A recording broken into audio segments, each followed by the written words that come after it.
cuss in the first 30 seconds now, and like within like the first 30 seconds, you're like allowed now. So like, don't feel so bad when I. Well, okay, so like, here's the way a lawyer would put Tony's associated fetish object. Is that technically Tony's associated fetish object being his body would be his property, right? So like there is this delineation between the body and the soul. It's kind of theological in a certain sense, the way we have to just separate body and soul. So yes, like one's own body would be a possessed fetish object. Legally, I would imagine. Anyways, chat, who's having sex with Tony the Tiger?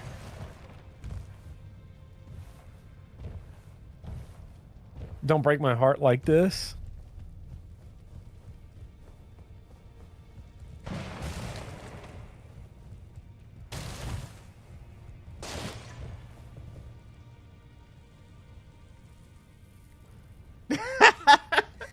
Okay. Don't let Makoto hear what I was just saying, because he'd be dropping crazy words.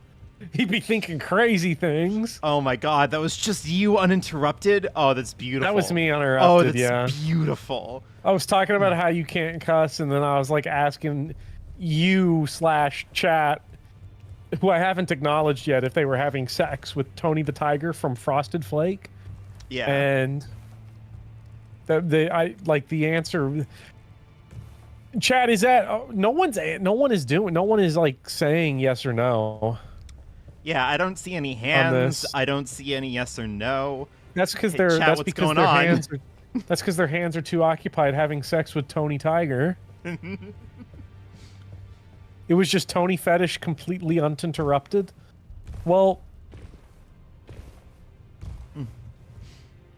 Bopper, did Vivian also repost a French Frosted Flake commercial edit where his dong flops down? I think I might have seen that like one of my friends did. So are you saying that one of your friends posted that video to you, or one of your friends' dongs fell into your bowl of Frosted Flakes? The antecedent's not clear here. I'm gonna need some clarification on this one. Chad, if your dong ever fell into a bowl of Frosted Flakes, you might be entitled to a cash settlement, so yeah, please email me. Also, does that turn the bowl of Frosted Flakes into an associated fetish object? I mean, if you're doing it for sexual gratification. Okay. We don't know what they're frosted with. That's entirely, like, that's context dependent. Yeah. Listen, I'll be the first. Listen, I'll be the first to start off this discourse. I'll be brave. I'll come forward and I'll say it. Tony the Tiger, he's hot. Look, Chad, you don't want to know what "it's not good, it's great" refers to, right? Yeah. Let me look up. What is Tony the Tiger? Check. Can we get a Rule 34 check on Tony the Tiger hits? You wouldn't want to search Rule 34 for that. I'm just saying.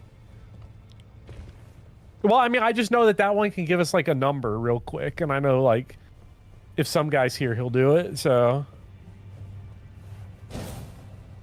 Justin's probably got that shit, like, on bookmark, so... I'm seeing a lot of people saying that they're not into him specifically, but they get it. They're not into men. To which I say that is fair and completely understandable. And unfortunately for everybody involved, I am into men. So that is just going to be a thing that we as a community are going to have to kind of like work through. You Wait, understand, so who's Bob. being problematic here? Who do I have to like write a hate mail about on Twitter? Me, because I'm into men, right? In 2025, I don't know. So, I mean, like, is that gay or straight or what? Like, I don't really know what the... Everything that I do like, is gay, Bopper, unfortunately. I don't well, really have a gender anymore. Okay, but, like, that's what I'm trying to figure out. Like, does this, like, does it be... Like, I don't know. I don't know what the terminology is. anymore. Like I got shit on so hard on Twitter for no reason. So like I don't know what. Imagine liking men when you could like the grind instead. Start more businesses. Chat, we only like Sigmas here, okay? Have you seen their hands?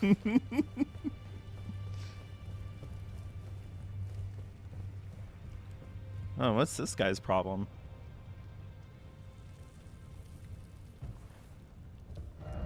Lover ahead. God damn it. Likely sleep. Married to my Sigma grind set. Yeah.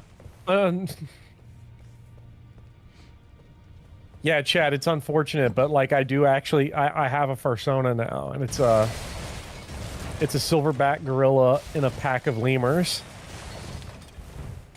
Law school's really done something to you. Oh no, that's just my Sigma grind set. No, I tell you this though, whatever video I write next is gonna be so fucking trash because. Oh, because the legalese brain will kick in. Well, because I'm gonna end up saying some shit like what we opened the stream with, but I'm gonna say it's so cold and calculated. Alpha males are woke propaganda. Sigma males know how to create value for their shareholders. Thank you, Blake. Thank you for your service.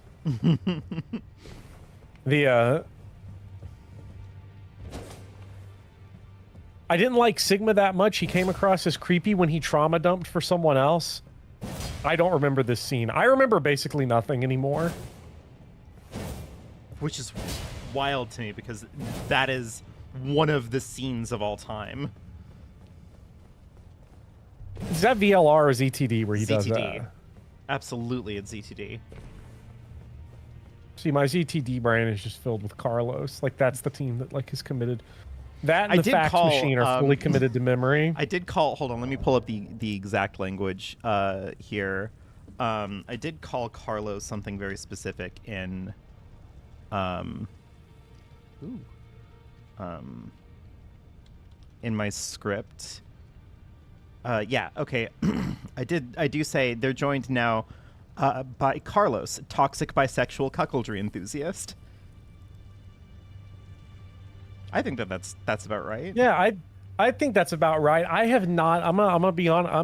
I am the odd person out on the Carlos bisexual thing, because I do not read him and Junpei as lovers in any capacity.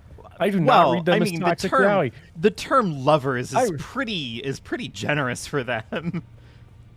Well, sure, but I read it like, to me it was like I think it might have been like because I was streaming story-based games can create some odd interpretations of characters depending on what little nugget sticks in your brain, but I read them strictly as a tennis coach situation, just straight up. Crimbo, please. Junpei was getting mad cucked, and Carlos was like just showing off, and then he got fucking chainsawed. Like that was it. Sexy fireman shows up straight from the calendar, and they're more intimate than lovers. They're haters. I don't know. There's something to that scene where like Carlos like sexually assaults or tries to sexually assault Akane, and then Junpei just like beats the shit out of him. That's like both of these things. It's like, I don't know. It's like dialectics or something, right? Like at that point in time, he is Carlos in his right mind in that scene? I don't remember. Oh, it was like a ploy. Like he did it to like. That's right. It was like the whole like plot to cause some shit. Yeah. Yeah, but like at that point in time, like they were simultaneously like the tennis coach and the spurned lover, and also like wildly I have to say, like you said horny spurned lover. At first, I heard it as spermed lover, so maybe you were all onto something all along. Yeah, because let's just say Junpei got a dose from the Zinkler. We love the Zinkler.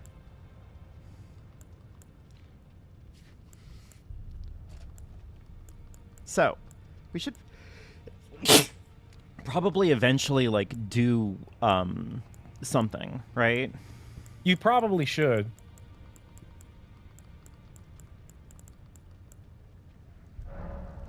Wear proper protection when you're making hate. Yeah. Just want to see.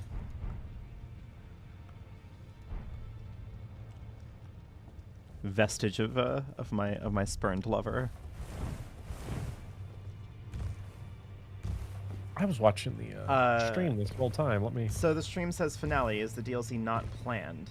The DLC will be kind of its own thing. We'll come in with a revamped thumbnail. We'll come in with like the same character, obviously, but like it will, you know, it will be a playthrough that is like Elden Ring Shadow of the Erdtree instead of like a continuation of Elden Ring, if that makes sense. Yeah.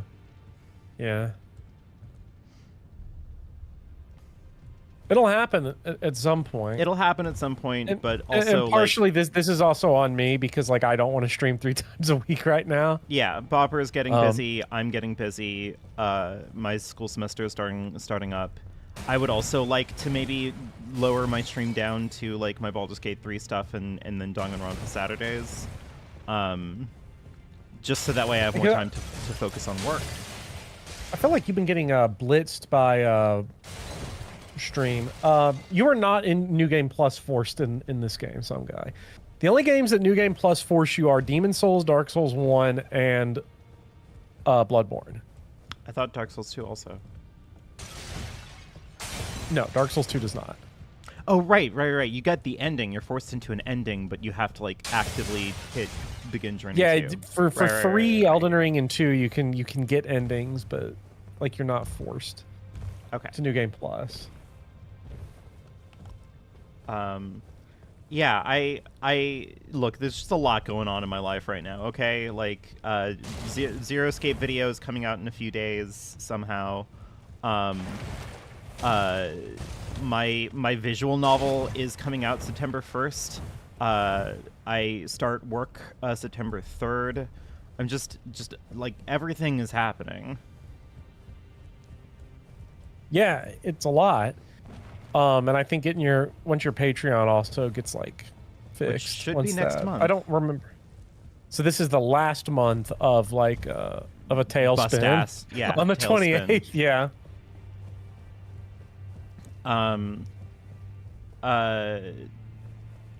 Well, LeBrick, are you like a K through 12 teacher? Because LeBrick said that shit, and then I just went through the 2001 Stargate like this. Because if you're a K through 12 teacher, then I believe you. I am a college lecturer. God, being a Blake Bortles being your teacher is wild.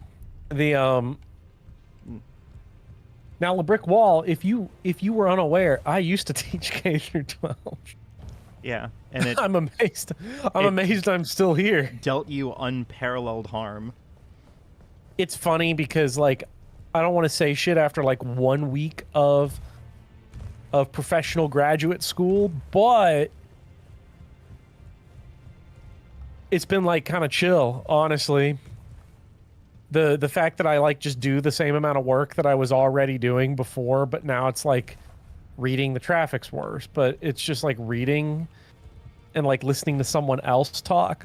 Although I have to say, like, I mean, I might need to get some help or some shit, like, because like I'm just sitting there and like I'm immediately waiting for the fight to break out. Like I'm like twitching for everyone's like all quiet listening to the professor like yammer on, and I'm just like, someone's about to start a fight, someone's about to start some shit. I'm about to like flip this chair and like jump over desks and shit. It's been uncanny to be in places that are quiet. Yeah. All right, let's start me off because I have to do what? I have to do Moog. I have to do one of the dragons still, and then you have to do Dragon Lord Placidia Slacks, Moog Lorbo Blub, and then Radagoon. Yeah.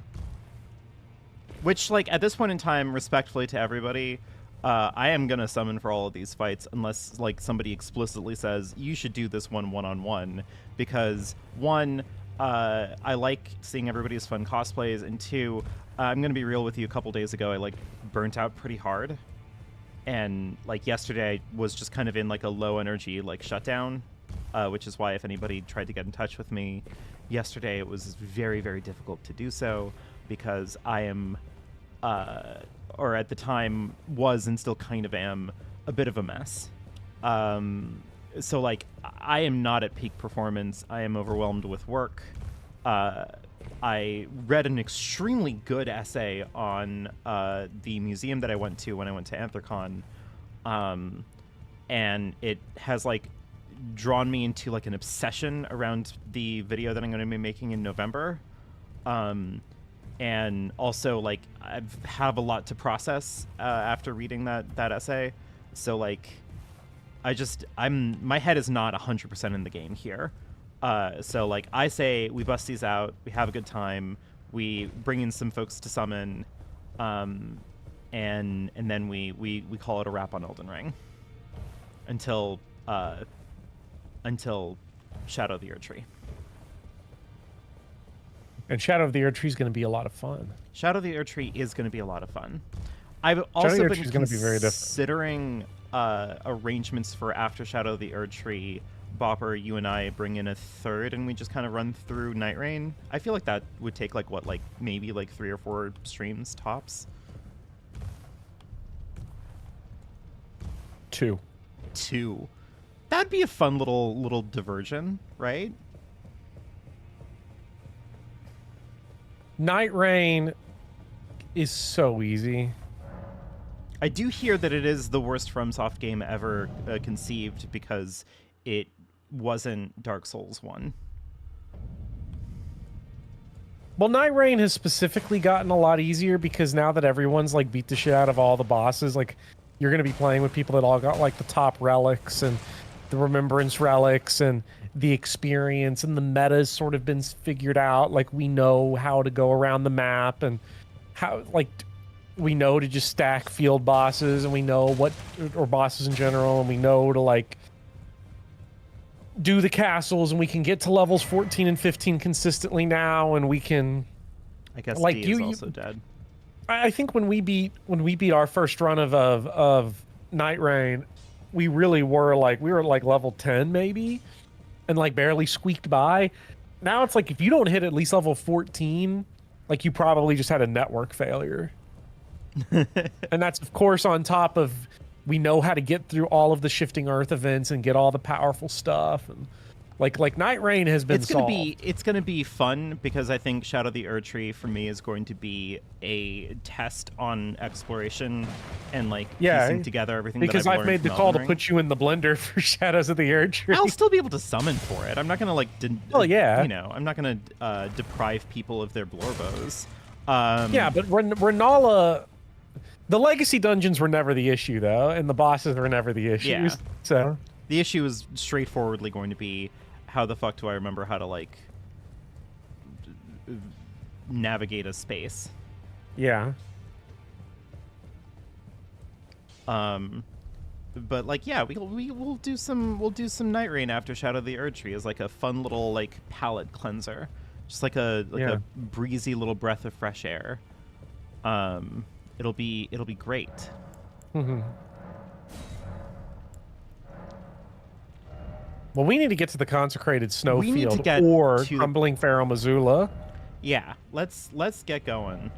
You said consecrated snowfield first. Either that or crumbling Pharaoh Missoula. It depends on if you want Dragon Lord Placidia Slacks first, or if you want Moog Lord of Blood first.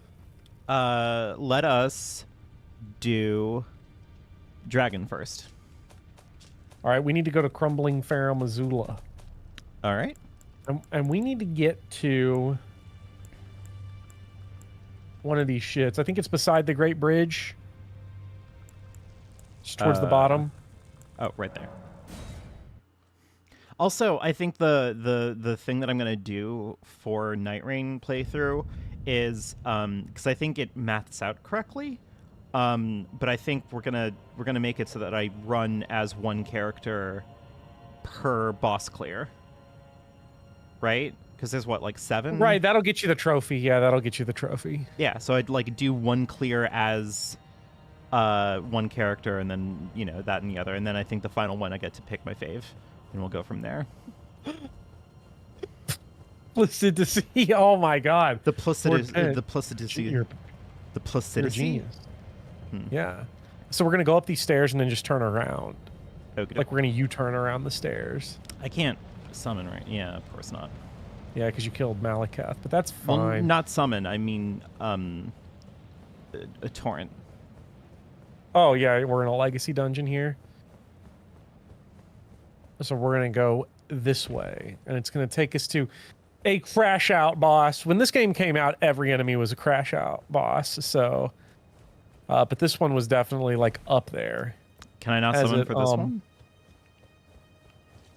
Oh, you can summon for it. I'm pretty sure you still can. I think you've been here before and like you died because we made like a accidental suicide run for items that resulted in nothing.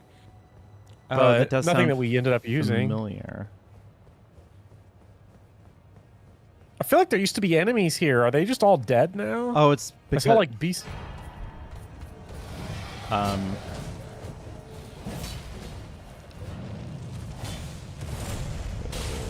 Okay. I'm going to Taco Bell, asks LeBrickwall. Does anyone want anything? I'll get... Like, I'll Venmo you, but, like, I'll get, I'm gonna get 2 crunchy beef tacos, a Doritos Locos taco, some Cinna Twists, and I'll order just nachos and cheese, just regular. Like, not any of the, like, the Supreme... I don't want any of that Supreme shit, just some chips and queso. I had the Taco Bell Supreme Nachos once. Oh my goodness.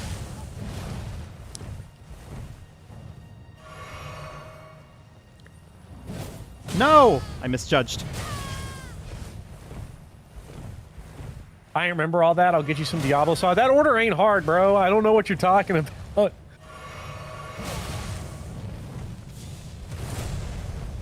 Hell, I know you're a teacher now, so I know you can remember like 90 names at the same time.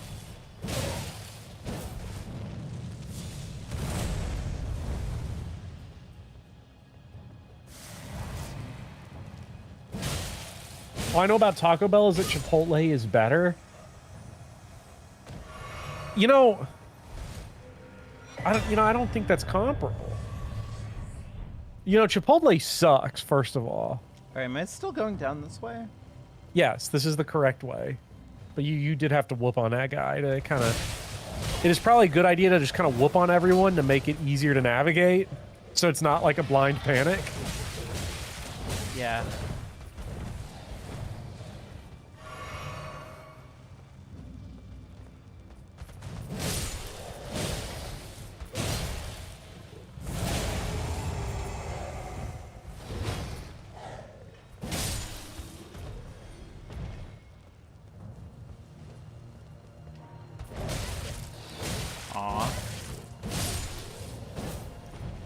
I really thought I had it with the jumping attack. Oh well. This is fine. Okay. This might be a dead end. This is a dead end. Ooh, nice. Cool. There's an elevator somewhere. Let's retrace our steps until we find an elevator. Okay. I'm glad that I killed that guy though. Nice little warm up. You did kill that guy. You got all of his items. Sadly, he didn't drop an Epic Husband, the rarest of Elden Ring's loot table. Oh, you got further in the graphic novel. I did. What's in here? Is this the way we came from?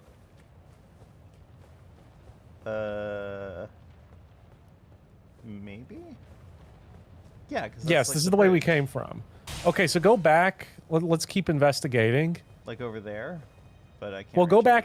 back the way we were going, and let's turn left out that door and just see what it looks like. Oh, shit. Oh, shit. I'm Not sorry. the Beastmen of Farum Azula. I know, I keep on killing them even though I love them. Even though they're so... Oh, Wait, that's right. Oh, there we... Oh. Elden Ring.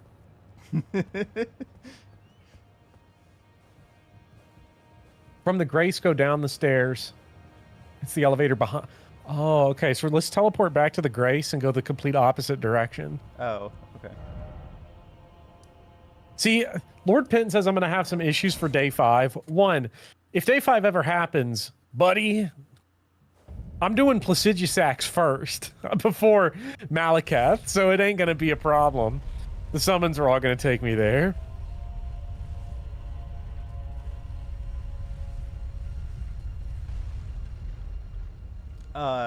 Yeah, if that were Dark Souls 2 and I made that fall, I would have died immediately.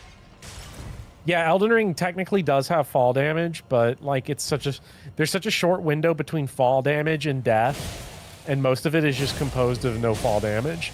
And then if you play Night Rain, there's no fall damage from any height unless it is off the edge of the map. What? I feel like I had that one. I feel like I was robbed. It is true, yes. The game did bullshit you. Someone is throwing lightning at me. I bet he's around this corner too. Through that door. I bet he's in there. That's got to be... I see him. He's back there. Yeah, actually, a lot of them are back here. I'm getting assailed with lightning all over the goddamn place. Chad, Tony the Tiger's coming from every direction. You gotta read that. You gotta read that essay that I sent you. I can read. Chad, if we can clip my line of me saying that and sending it to Vivian, that would be appreciated because you could probably find a place in your video for that. Yeah. I'm actually friends with the guy who wrote the essay. I can, with your permission, I'd be happy to send to him the clip of you doing the line read. That I got Hey, that's fine. That's fine by me. I'm an artiste for a reason. Yeah. I can't act, but I can read, and that has its own benefit when it comes to reading snippets and clips and quotes. Okay, so it's somewhere around this here area. I don't know if it's literally right here. Well, I'm already going, so Then we're going.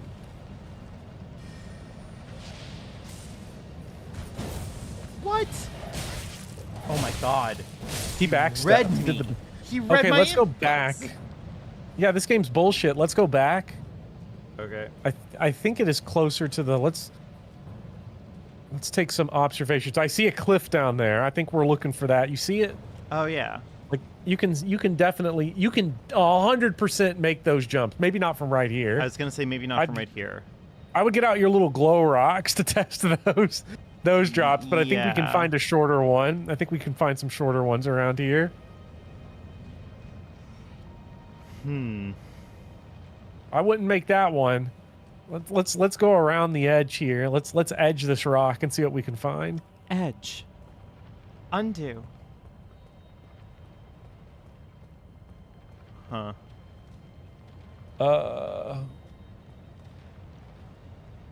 What do we got? Huh. That? I think...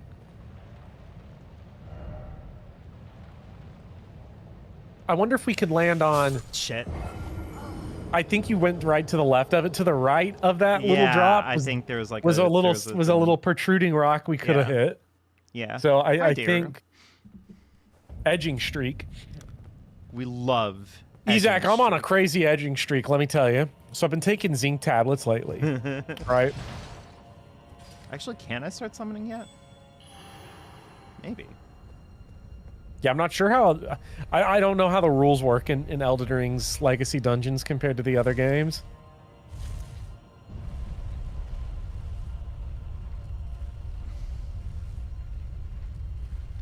Crimbo, I'm led to believe that the rules around fall damage in Elden Ring is that it's like kind of arbitrary. Not quite. It is actually completely consistent unless you fall into a kill zone that you're not allowed to go to. So you can fall... There's a fixed height in the game that will always kill you no matter what. And then the percentage of your maximum health that the fall takes scales backwards as you go, as the fall is shorter and shorter. I don't know what the exact numbers off the top of my head, but let's say 25 meters. If you drop 25 meters, you always die. You drop 24, you take 90% of your max HP. That's actually the same as it is in all of the games. The kill distance, the auto kill distance is the same in this game as it is in the other Souls games, but the threshold before you start taking damage is much longer. So, yes. That other fall was actually quite a bit shorter. So we're going for right there. Yep. Sure enough. It's 16 to 20 meters, says Gerblishner. Cliver Fantasy!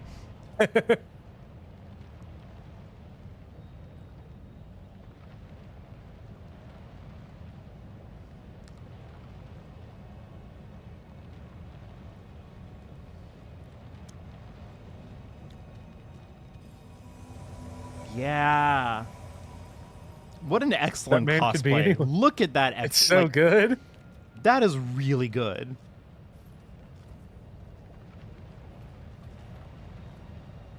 Oh, did Alize just like straight up not work? Oh, that sucks. Might be a delayed might be delayed coming. I don't know. The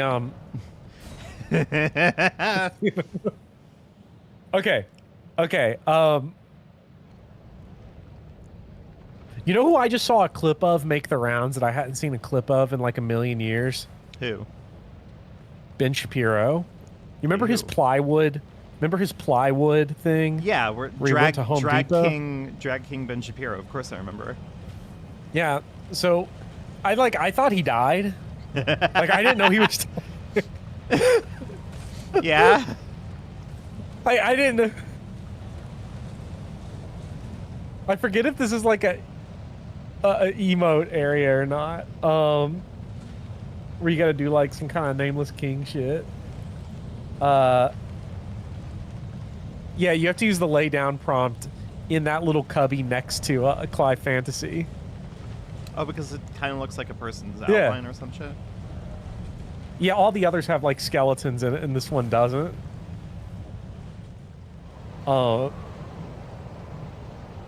He was. Yeah, so Ben Shapiro.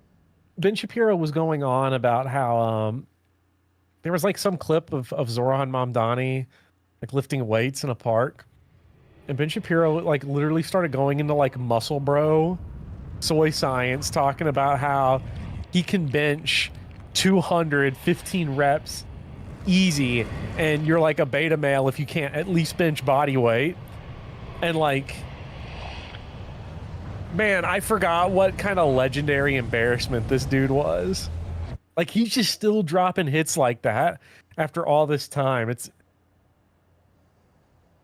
I was impressed.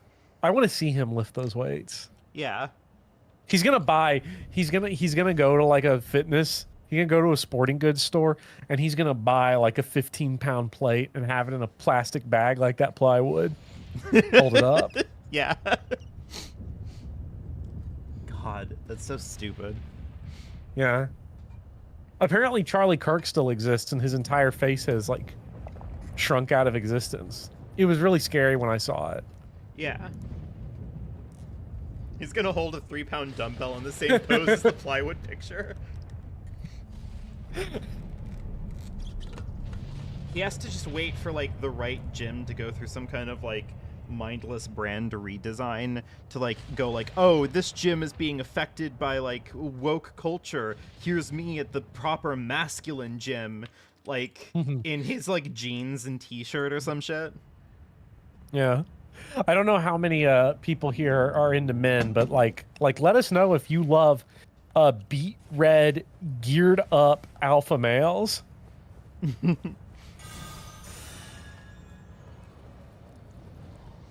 He needs an Iwata in his life. Hello, Plastigious Axe.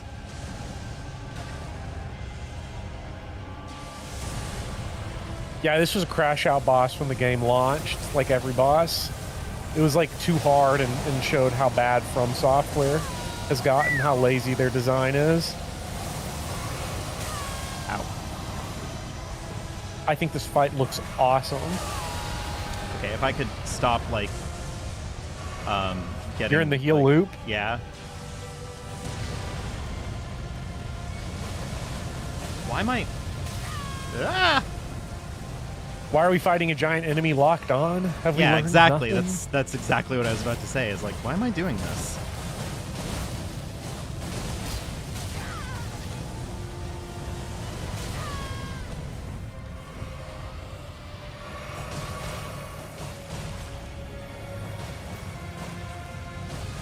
Clive dropping a big load on him right now, like not We to scare love you. big load. Yeah, look at that. I mean, he is like one That is one some shot zinc. after another.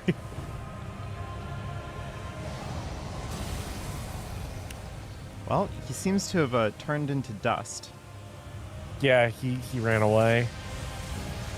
Oh my god!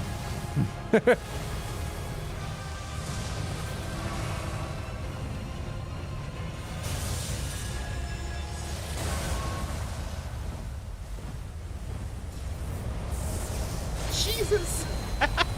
That's really fucking good, though. Holy shit! It's so cool. And you know what the best part of this is? Clive Fantasy, who's Lord Pent, has taken like almost no damage and just been standing next to him during all of these attacks. How does he do it? I don't know. Chad, if you want to beat Night Rain, just go to Lord Pent's DMs. Yeah, we're and you will gonna beat have Night Lord Rain. Pent. We're gonna have Lord Pent as our third. It's just gonna be Lord Pent beating Night Rain. Yeah, we're just gonna watch Lord Pent beat Night Rain.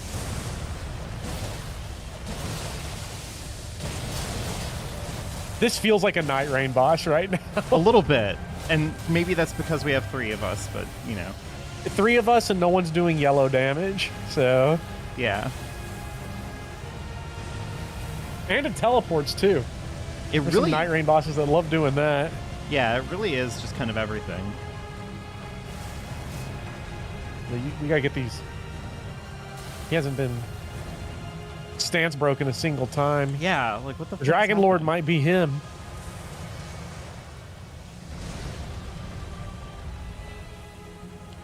Need to get in there.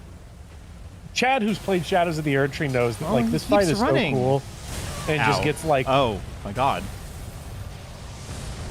there's a DLC fight that just like cleans this one out. It's so sad. I don't know how they keep doing it with their DLCs. Hey, look at that yellow damage. It's just, you know, Well, it's just against us. yeah. I haven't seen a health bar take damage in 70 years.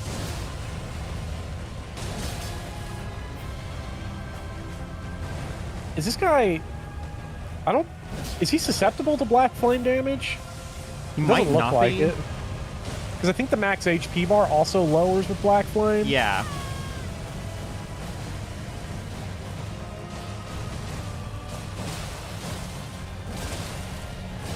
Oh no, that's with Black Flame. I'm not using Black Flame. I'm using Frost. This is Ghost Frost, I think. Oh, that's right. That's right. It is Ghost Frost.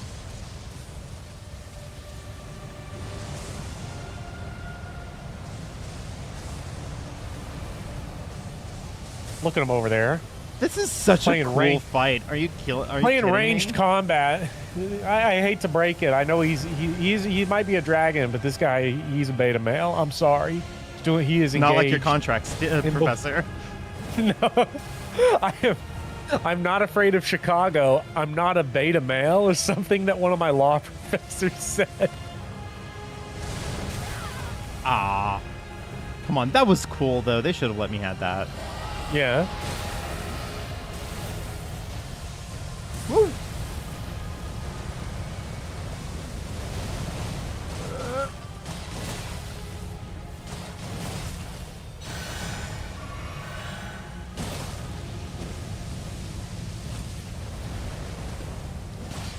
Huh. I've made an observation. What? Most Dragonfires are like circle AoEs, basically. Like they Yeah. have an origin point and then they like spread outward. Yes. These are angled. That's how Lord Pent did it. That's how Cliver Fantasy survived. Is by knowing the angles. Yeah. Wow. This is really I can't cool. wait to fight Dragon Lord Placiduous Max again, because I've only ever done it one time when the game came out. The fight looks so cool. I forgot how cool it was.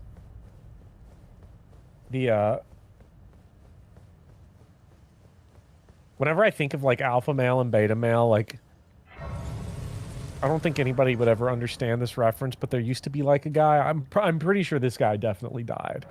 But there used to be like this right-wing like talk show guy. I think his name was like Jesse Lee Peterson. I'm not familiar. And he like, do I need more vigor at this point? He would bring like, you don't need more vigor. He would bring like liberals and leftists on his like show, and one thing he would always say, like when the conversation would get like out of his intelligence range, which was usually pretty quickly, he would just be like, now are you an alpha male or a beta male? Mm-hmm. And that was like his tactic. But then he got into like a feud with other right-wing influencers. And I can't remember if it was like Steven. I think he called Steven Crowder a beta male on like talk radio. That is but he's really funny. He said it in a way that is stuck in my head so much, where he said it like he was like, now Steven Crowder, not an alpha male, he's a beta male. Beta, just like that. And every time in my head, I always want to say it. I always want to say beta male. No one would understand it, where that comes from.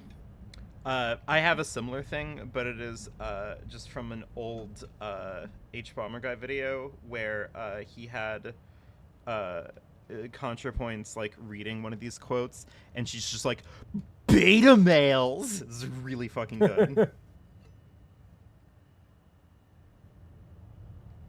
Let me see if I can. All right, consecrated snowfields. It's time for Moog. Yeah.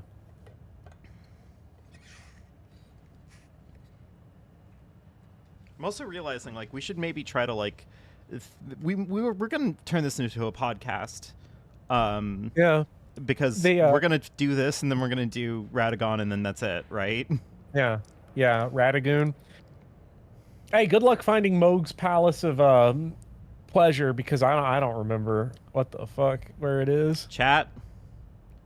Bring me it's to somewhere. Moog. You have to go to Consecrated Snowfield, and I think you see that like little town down there, that little like ruins. This one? Right there, to the left.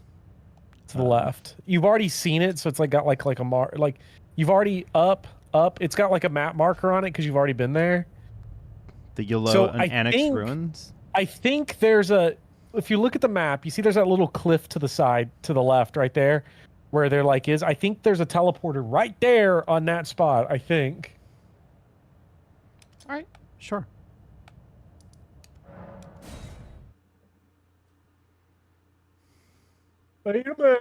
Dayru says, I know everyone has a podcast, but you'd listen to us doing a podcast. Bopper, if you ever wanted to do a podcast with me, say the word and I'm there, but, you know. Unfortunately, chat, I barely make the cut to be a millennial, so, like, I have to have a podcast. I think you're running into the dungeon. We need to run out of it. Oh.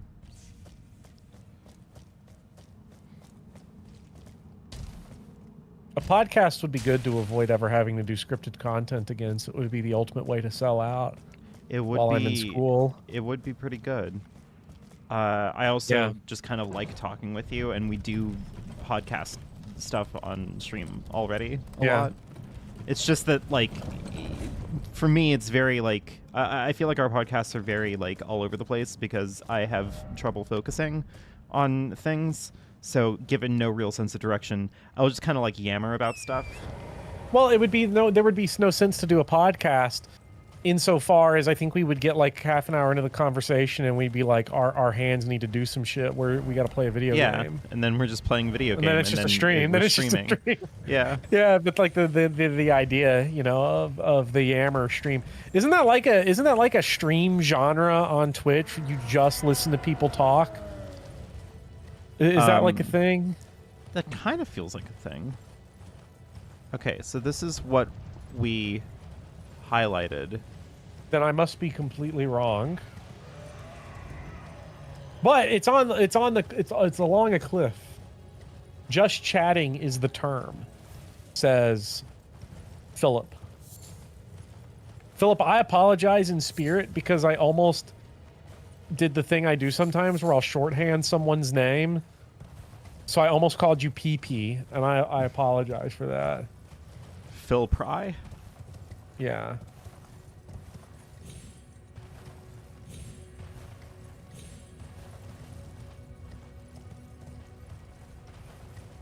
It's extremely funny that this is the stuff that, like, we need to do this for the DLC.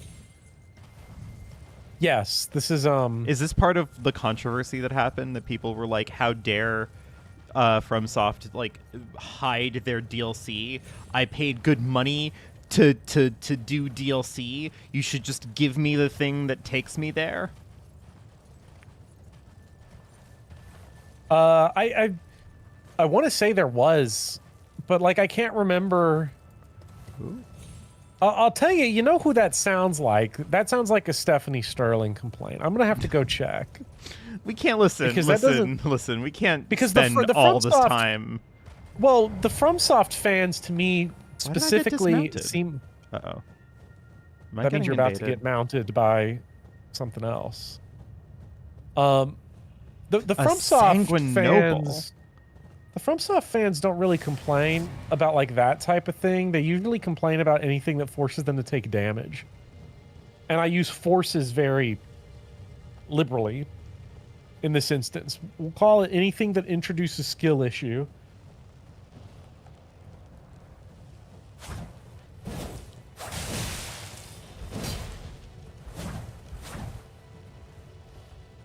How dare FromSoft hide it behind a 38% completed boss? Don't check the stats on how many people complete the tutorial of average video games. Okay, can we talk about the Ympha Claire Obscure video? The Ympha Claire Obscure video is hilarious. The Ympha Claire Obscure video, I've said it before, but there's a reason why I never... That bleed fucking got me. I also don't know if this is where it's supposed to be, but... Why don't the skills I apply in one boss fight not translate perfectly to another? Are they bad at design? Let me double check the map. Yeah. There's two ways to get to Mogwin Palace, but like... Okay, open up your map when we get out of here, because I was literally wrong about where it was, but we're gonna put this in the sort of right category. We're gonna put it in the sort of right category. Okay.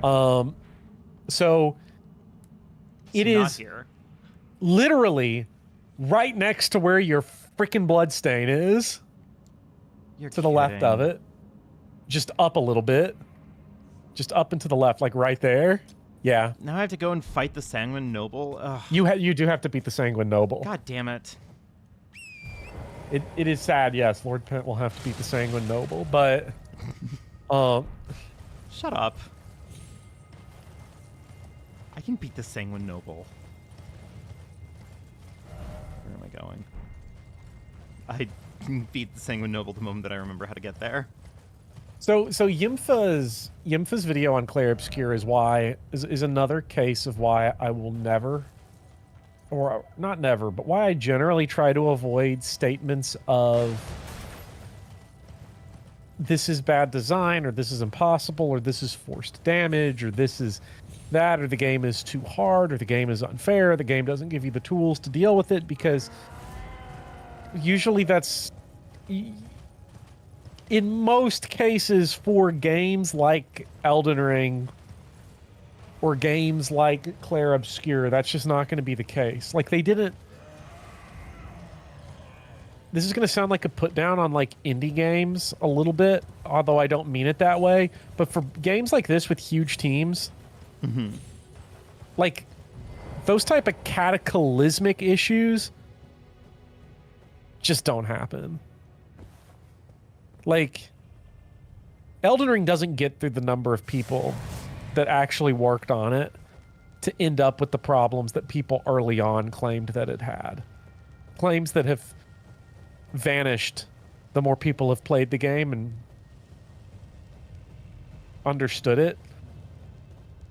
I really like to avoid those gut reactions, and like the early discourse of Clair Obscur being too hard is hilarious because Yimfa, even in the most extreme of circumstances, Yimfa does nothing in his video that is like good gameplay. He beats the game entirely in the menus. Yeah. He's good Like- at he's good at like He's good the at reading action comprehension. the action commands for his shit, that was the wrong button. Attacks, which are significantly easier, I will say, than the defensive stuff. But, you know, so addendum there slightly, like he does do the offensive action commands, but compared to what is the typical like skill issue that people have in Clair Obscur.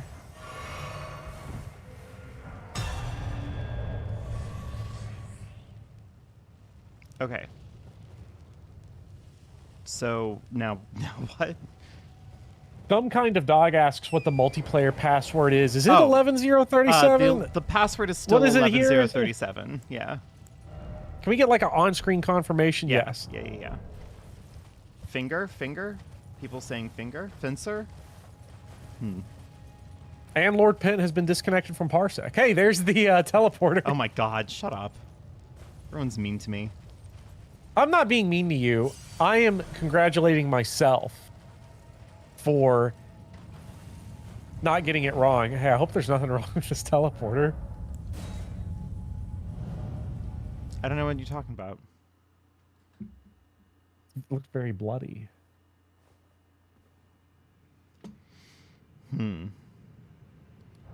Yeah, so Chad is saying like that stuff's usually an expression of frustration. Yeah, so like Yeah, we should maybe go I back to get the that. to the beginning for the deep lore here. yeah, I get the I want to let me finish this real quick because I want to say I don't want to forget what Blueberries and Crimbo had said. I fully understand it as an expression of frustration. And Crimbo said, most of the time I use this as bad design is when I do something wrong and need someone to blame that isn't myself because I've grown too much as a person to be imperfect. Yes. Fully agree. My issue strictly is when the video essayist does it. Yeah. I have issues with the quote unquote the giant quotation marks critic does it. AVG and Gambit. Us. This is where you can level grind if you're a real beta male. Oh yeah, this does kind of feel like something that I've watched my brother do a bunch. This does feel like familiar scenery. That was the most insane thing you could have said in response to the specific way I had worded that sentence. Hi, Robert. What do you mean? I'm like, this is where you go to level grind if you're a beta male. Oh yeah, I've seen my brother here before. Wild.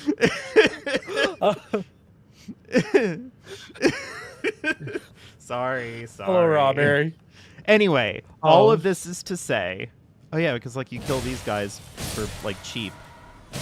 Yeah, and you can get them to like kill themselves in like a little conga line off the cliff. Yeah.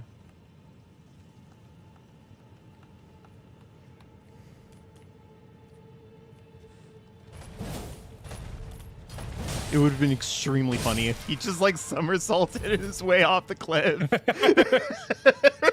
LeBrick Wall says, I didn't type anything since I was driving, but I wanted to mention that you two have a really great back and forth. Your conversations are natural and interesting. Aw, You know, thank you. that is really nice. I've thought about that before. I feel like we do have a pretty good stream rapport for the most part. It can be hard to build that. I don't even remember the first time we actually streamed together. I know that there was like Was like it casual Demon Souls? coins. No, it was casual coins. It was No, it was way before that. Like the first time we streamed together, because Final Fantasy V predated Demon Souls. Yeah, no, you're right. But I think you were on like were you on both of the Fire Emblem charity streams? I was on one of them. That might have been the first time then. Yeah. I was on one of them. I remember being nervous for one of them because I was like, nobody here knows who I am. And like, I think I was on at the same time that like Mecha was on, and I was like, oh god. Yeah. Hi. You have to learn a lot about people to get that kind of rapport. Yeah, like they'll just do that off a cliff. Yeah. Do little cartwheels and shit. Yeah. You have to learn a lot Classic Bopper. about that rapport. One of the fun things one of the fun things to learn with Speedy, streaming with Speedy, was and I don't know if I ever hear them. I don't know if I ever hear Speedy do this with other people. I don't think I have. But at least with me, he has this tendency to just like perfectly sell a line. Yeah. Like an example, when I was like rampaging about cars for no reason recently, and he was just like, dude, I drive a Cybertruck. And like there was a brief moment where my brain was like, I don't know, he's either like mad trolling me right now or like this dude's dead serious. Yeah. So it's fun to build that rapport with different people. Yeah. I feel like we bounce off of each other pretty well. Yeah. It does make it hard though, because like I do have to like scope that shit out. Like I've been using the Cybertruck to filter people that I've been meeting at law school. Like I'll make a joke about the Cybertruck and like that'll be my filter. Like whoever's like, damn dude, that shit's ugly as fuck, versus I want to get one of those. Okay. All right. I feel like I'm not making a judgment on you as a person, but like I'm filtering you. Like I've never heard someone say specifically, "I want to get me a Cybertruck," and that's not. That guy dropped the goon juice on the floor, by the way. Oh yeah, Sigma was here. The Zinkler.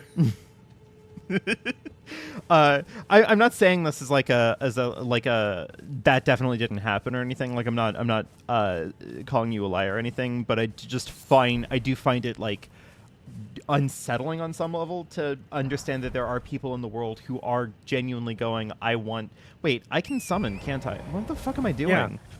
Now, I do want to make it clear right from the beginning that I am lying a little bit.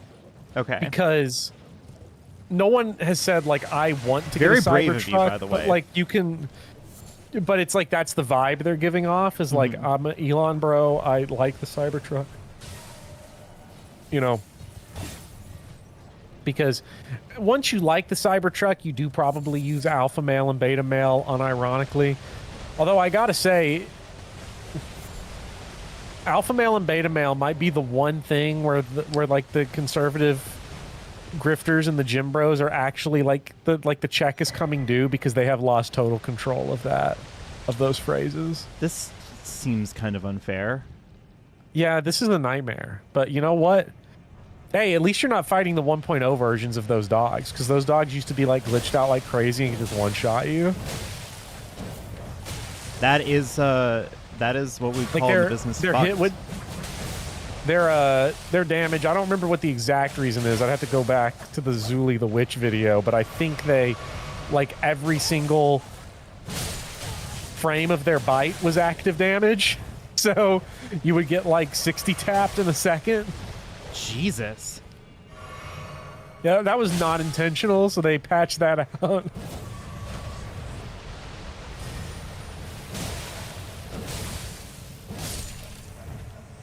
You know what? A win's a win. Okay, well, he's never coming back. He's never coming back. But anyways, to go back to the thing before we were derailed, talking about how good of streamers we are. Which, thank you. Very nice. Yeah, it was very nice, and then chat made us zink out, but... Chat made one of us sync out, but continue. Chat low-key made both of us zink out, though. I think we just have different ways of expressing the zinkage. Tony the but... Tiger was nowhere near me, so I don't know what you're talking about. Okay, but but that's gooning is separate from just like you can like chat would understand this. Like you can stroke yourself off, chat, without like gooning.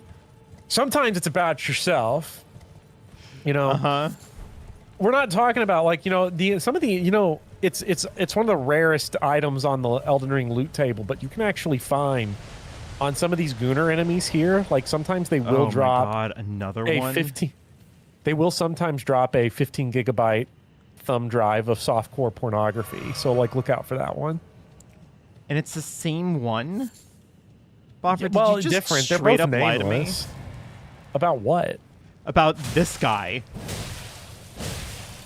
What do you mean about this guy? Oh, This is a that different guy's never dude. gonna He's come nameless. back. Yeah, that other one's not. These guys are nameless. Sorry, chat. Can we get a lore check on these dudes? I'm so mad. Where am I going? Someone help me. Where the fuck am I going? Where's the side of grace? Brick wall. The name of that site of grace was like a great From Software name. So anyway, the deep lore, I believe. Ooh, you can summon your friends.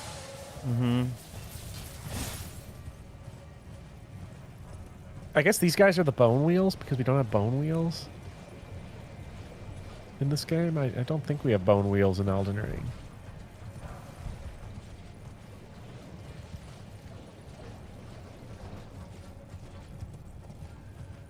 Mogwin Palace was the place I got into a Twitter back and forth with someone that I shouldn't have. Oh no. Because it was that like discourse of like Red Dead Redemption 2 clears Elden Ring because the water makes ripples when you throw rocks in it. Like, look at the graphical design, and I'm like, these are just entirely different modes to explore environmental design, because the way that a game like Elden Ring approaches it is from a compositional standpoint rather than a reactive standpoint. So if you look at Mogwin Palace, the way they frame Mogwin Palace when you come in, the first thing you see in this area is the final boss room. Or not the room, but like where its location is. And like the eye line of this whole level is like designed to draw you up towards it. Like you never don't know. You can get lost in the little details, but you always know where your objective is compositionally. Mm-hmm. And like the response was just basically no, because that's lazy and lack detail. Incredible. And I'm like, incredible. Like that really is like, that's like some shit that people just think is like mad easy because like you see it in a movie, so you think like it's automatic.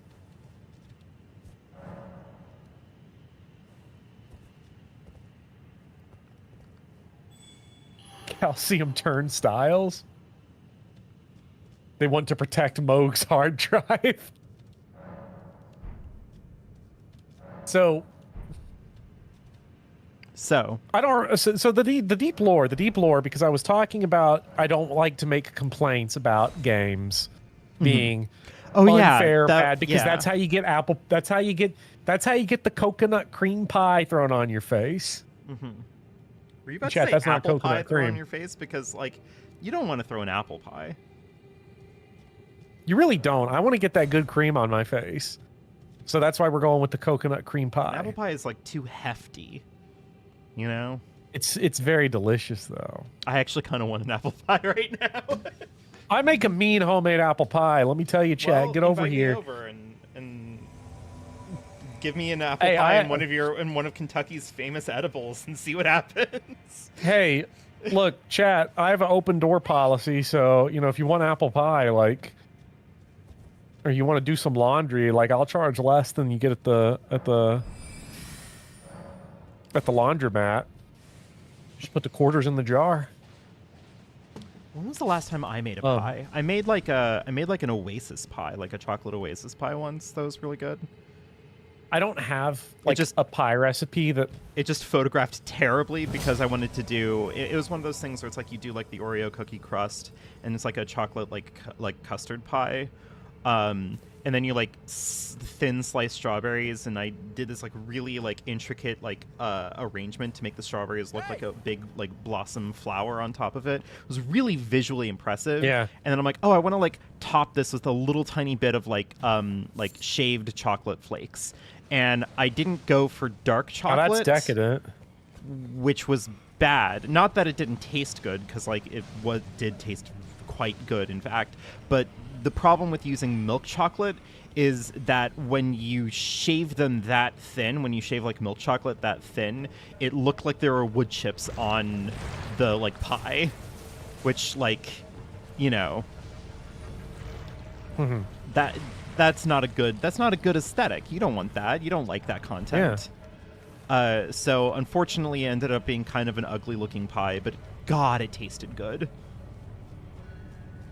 Dude, I'm not going to Kentucky even if pie and laundry is free. Well, okay, correction. The pie's free, the laundry's not.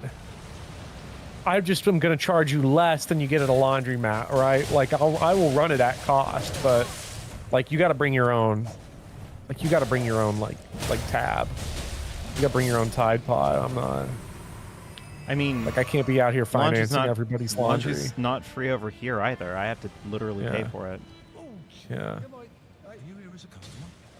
Like I have my own washing machine and dryer, which I don't know. I don't know if they have those in New Jersey, but I'd have to imagine based off the dishwasher conversation a washer and dryer ago, that like you don't have the space for that. Oh, in my apartment, yeah. No, but my apartment building has like an embedded laundromat, basically. That's nice. That's real nice.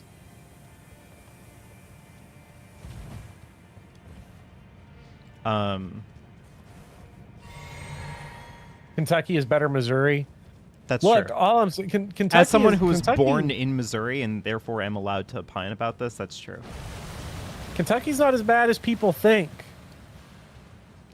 Well, dude, I've been eyeing up moving to Pennsylvania, and Pennsylvania sucks. Correction. Most of Pennsylvania sucks. There are 2 cities in Pennsylvania that are good. That's it.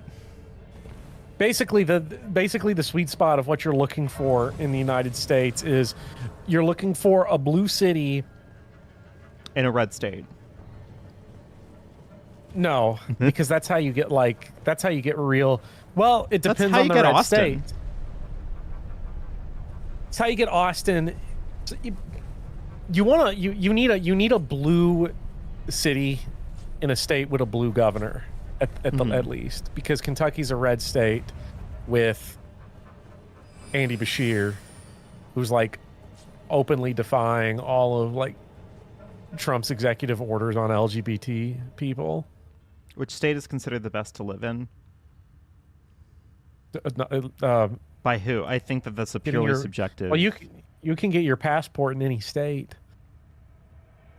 Like whichever has the easiest port of exit from the country. Yeah, New Jersey is East Coast.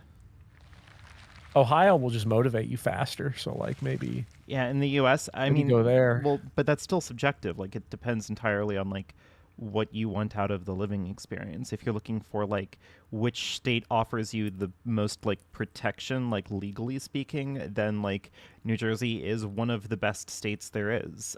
Fun fact about New Jersey, despite the fact that everybody hates it because it sucks, New Jersey is, and Bopper, you're gonna find this out like firsthand now. New Jersey is like further left on like law and policy than New York has been almost all the time. Like every like far left progressive value that like New York has, New Jersey has had it earlier and in a more extreme flavor. Dearest Mikola. But if you're looking for like Illinois seems pretty good. If you're looking for like good communities, then that gets a little bit more granular. You know, like New York City is a fine city and it has a lot of history and it has a lot of, you know, famous attractions and stuff in it. But like it can also very easily be an overwhelming experience. You know? Mm-hmm. Contrary to that, New Jersey kind of doesn't really do anything, you know? I found personally that I'm kind of at happiest at like cities that are like they're cities, but they're not like big name cities, you know? Mm-hmm.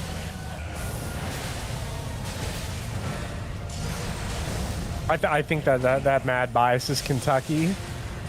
I mean, some of the best places that I've lived in. It definitely clears the shit out of Tennessee. Some of the best places that I've lived in recent memory, no joke, have been Columbus, and visiting Pittsburgh. Like those are two of the best experiences that I've had, and those are both pretty conservative states at this point. I know that Pennsylvania and Ohio both pride themselves as being swing states, but like only one of them is. Pennsylvania still is.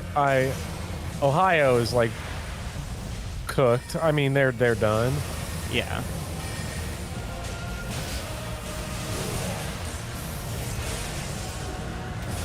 Pennsylvania is still a swing. Like, so when you adjust for the 2026 election, was that no? Last year was 2024. See, I'm messed up.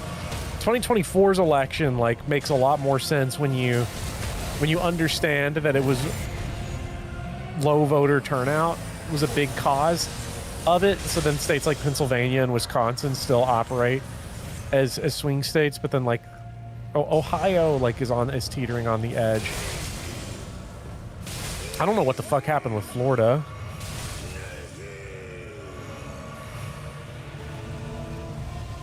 Seems 2027 was 15 years ago.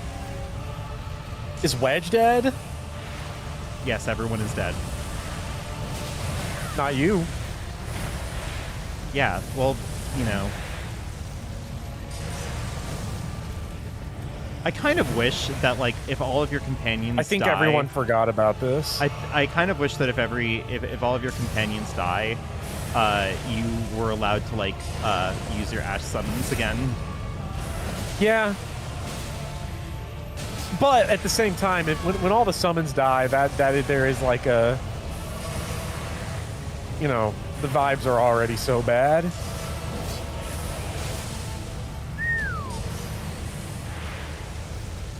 This is my goat right here. Yeah, Moog You're not gonna stop him. crushed me.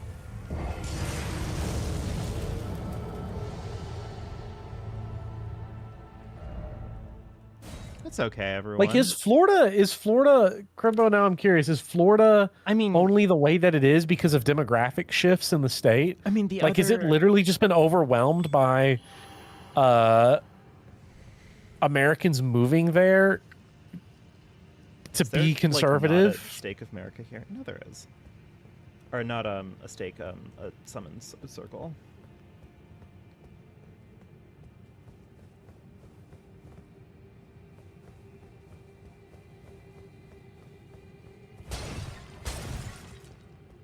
Or should I try to solo this guy? Soloing him requires some tech. That doesn't because sound encouraging. So those rings of blood that he like put around you and then blew up over and over again, you can either out heal that or you can do something with your Flask of Wondrous Physic to cancel it out. And stop it. So, interesting. Which is something that ties us right back to this is bullshit because I don't know about the thing. Oh yeah, that the game wants me to do. Is the deep lore on this the unethical Claire Obscure, or is it even further back than that? Of our like conversation specifically. For just this specific topic. It's always hard to say because there's even more ancient history you could dig into, but it really is like it's Claire Obscure has an ethical problem, right? Oh, right, it's that. Yeah. The item that literally says purifies the Moog Lord of Blood's super attack. Yeah. Sedoofus got him? Got him! Oh my god. I wonder if that, because someone in chat earlier, some kind of dog was in here earlier. I wonder. Oh, 'cause I don't know yeah. if I've seen Sedoofus. Sedoofus.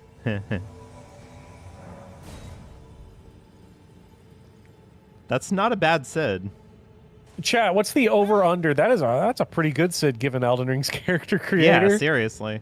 So chat, what's the over-under on how many gigabytes of softcore pornography we're gonna find on Moog's hard drive once we beat him? Well, Moog Lord of Blood isn't in the chat right now, and I wonder why. That's because Moog Lord of Blood is currently getting his zinc on. Getting his zinc on. Becoming the Zinkler. Getting big zinked. Oh god, you know, I hate Moog has at least 400 gigabytes. Ezak saying a full terabyte. The having fun with Mikola. Let's go. Kazuichi is the Zinkler. Consent.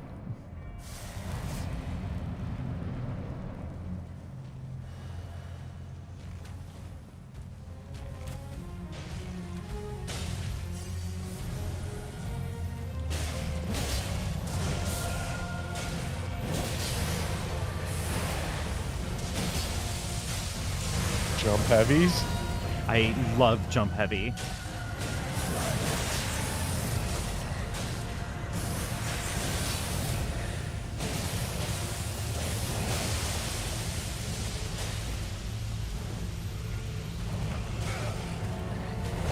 Ah.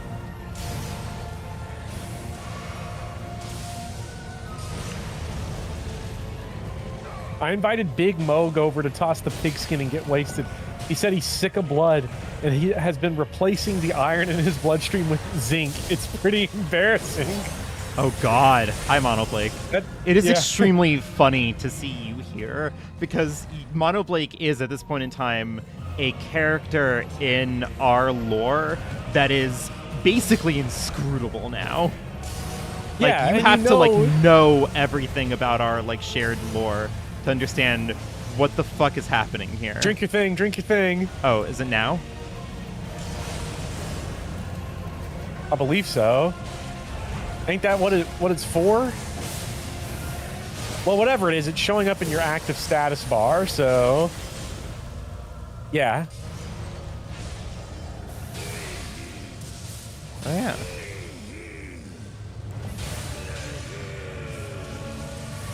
Oh, he still heals anyway? That sucks. Yeah, well, you know.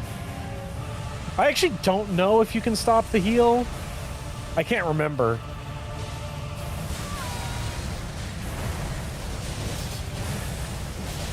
Monoblake is also just a fully realized character. Like, you read something in Shit. chat, and you know it's Monoblake.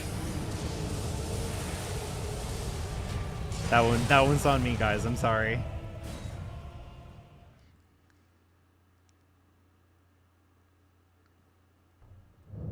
You know what?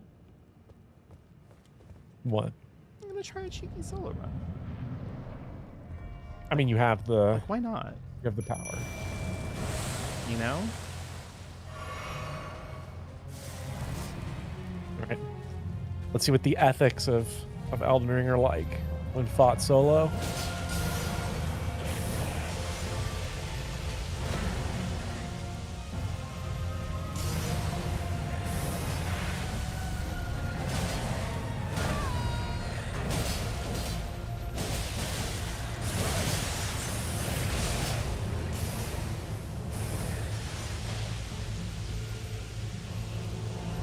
The blood shower's crazy.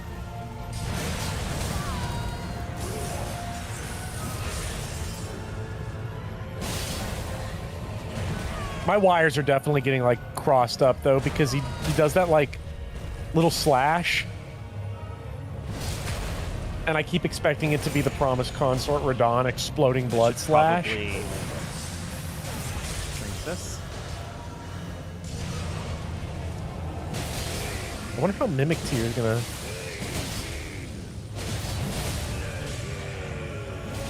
Okay, so I guess the way you get around his healing is by just being in his face when he's doing that.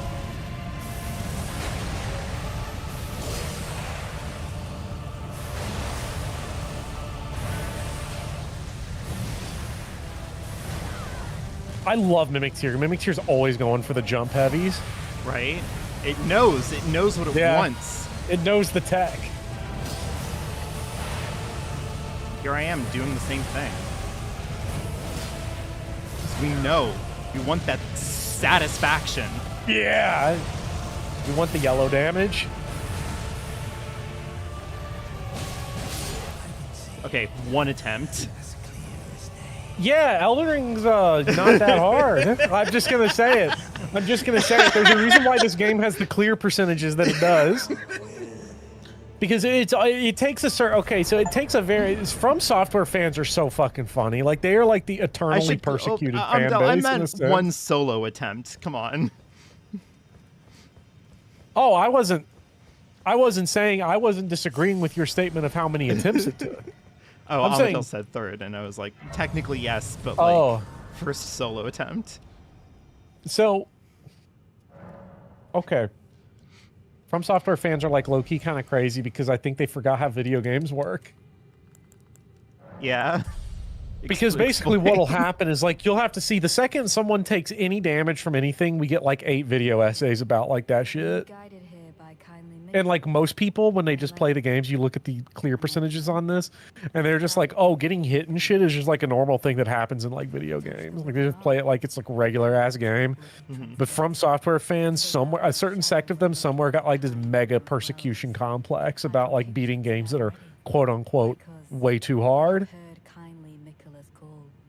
Yeah. If you can find them, they are certain to lend you aid. So do I do anything here, or do I save this for the DLC? This is DLC. That is DLC. Like, she only shows up there if you have the DLC installed. Okay, then I will not do that. That was really funny. Takio said in chat the summons were debuffs.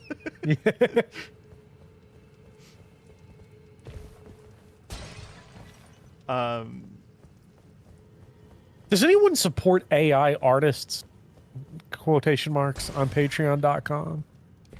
Hopefully not. I know they have Patreons.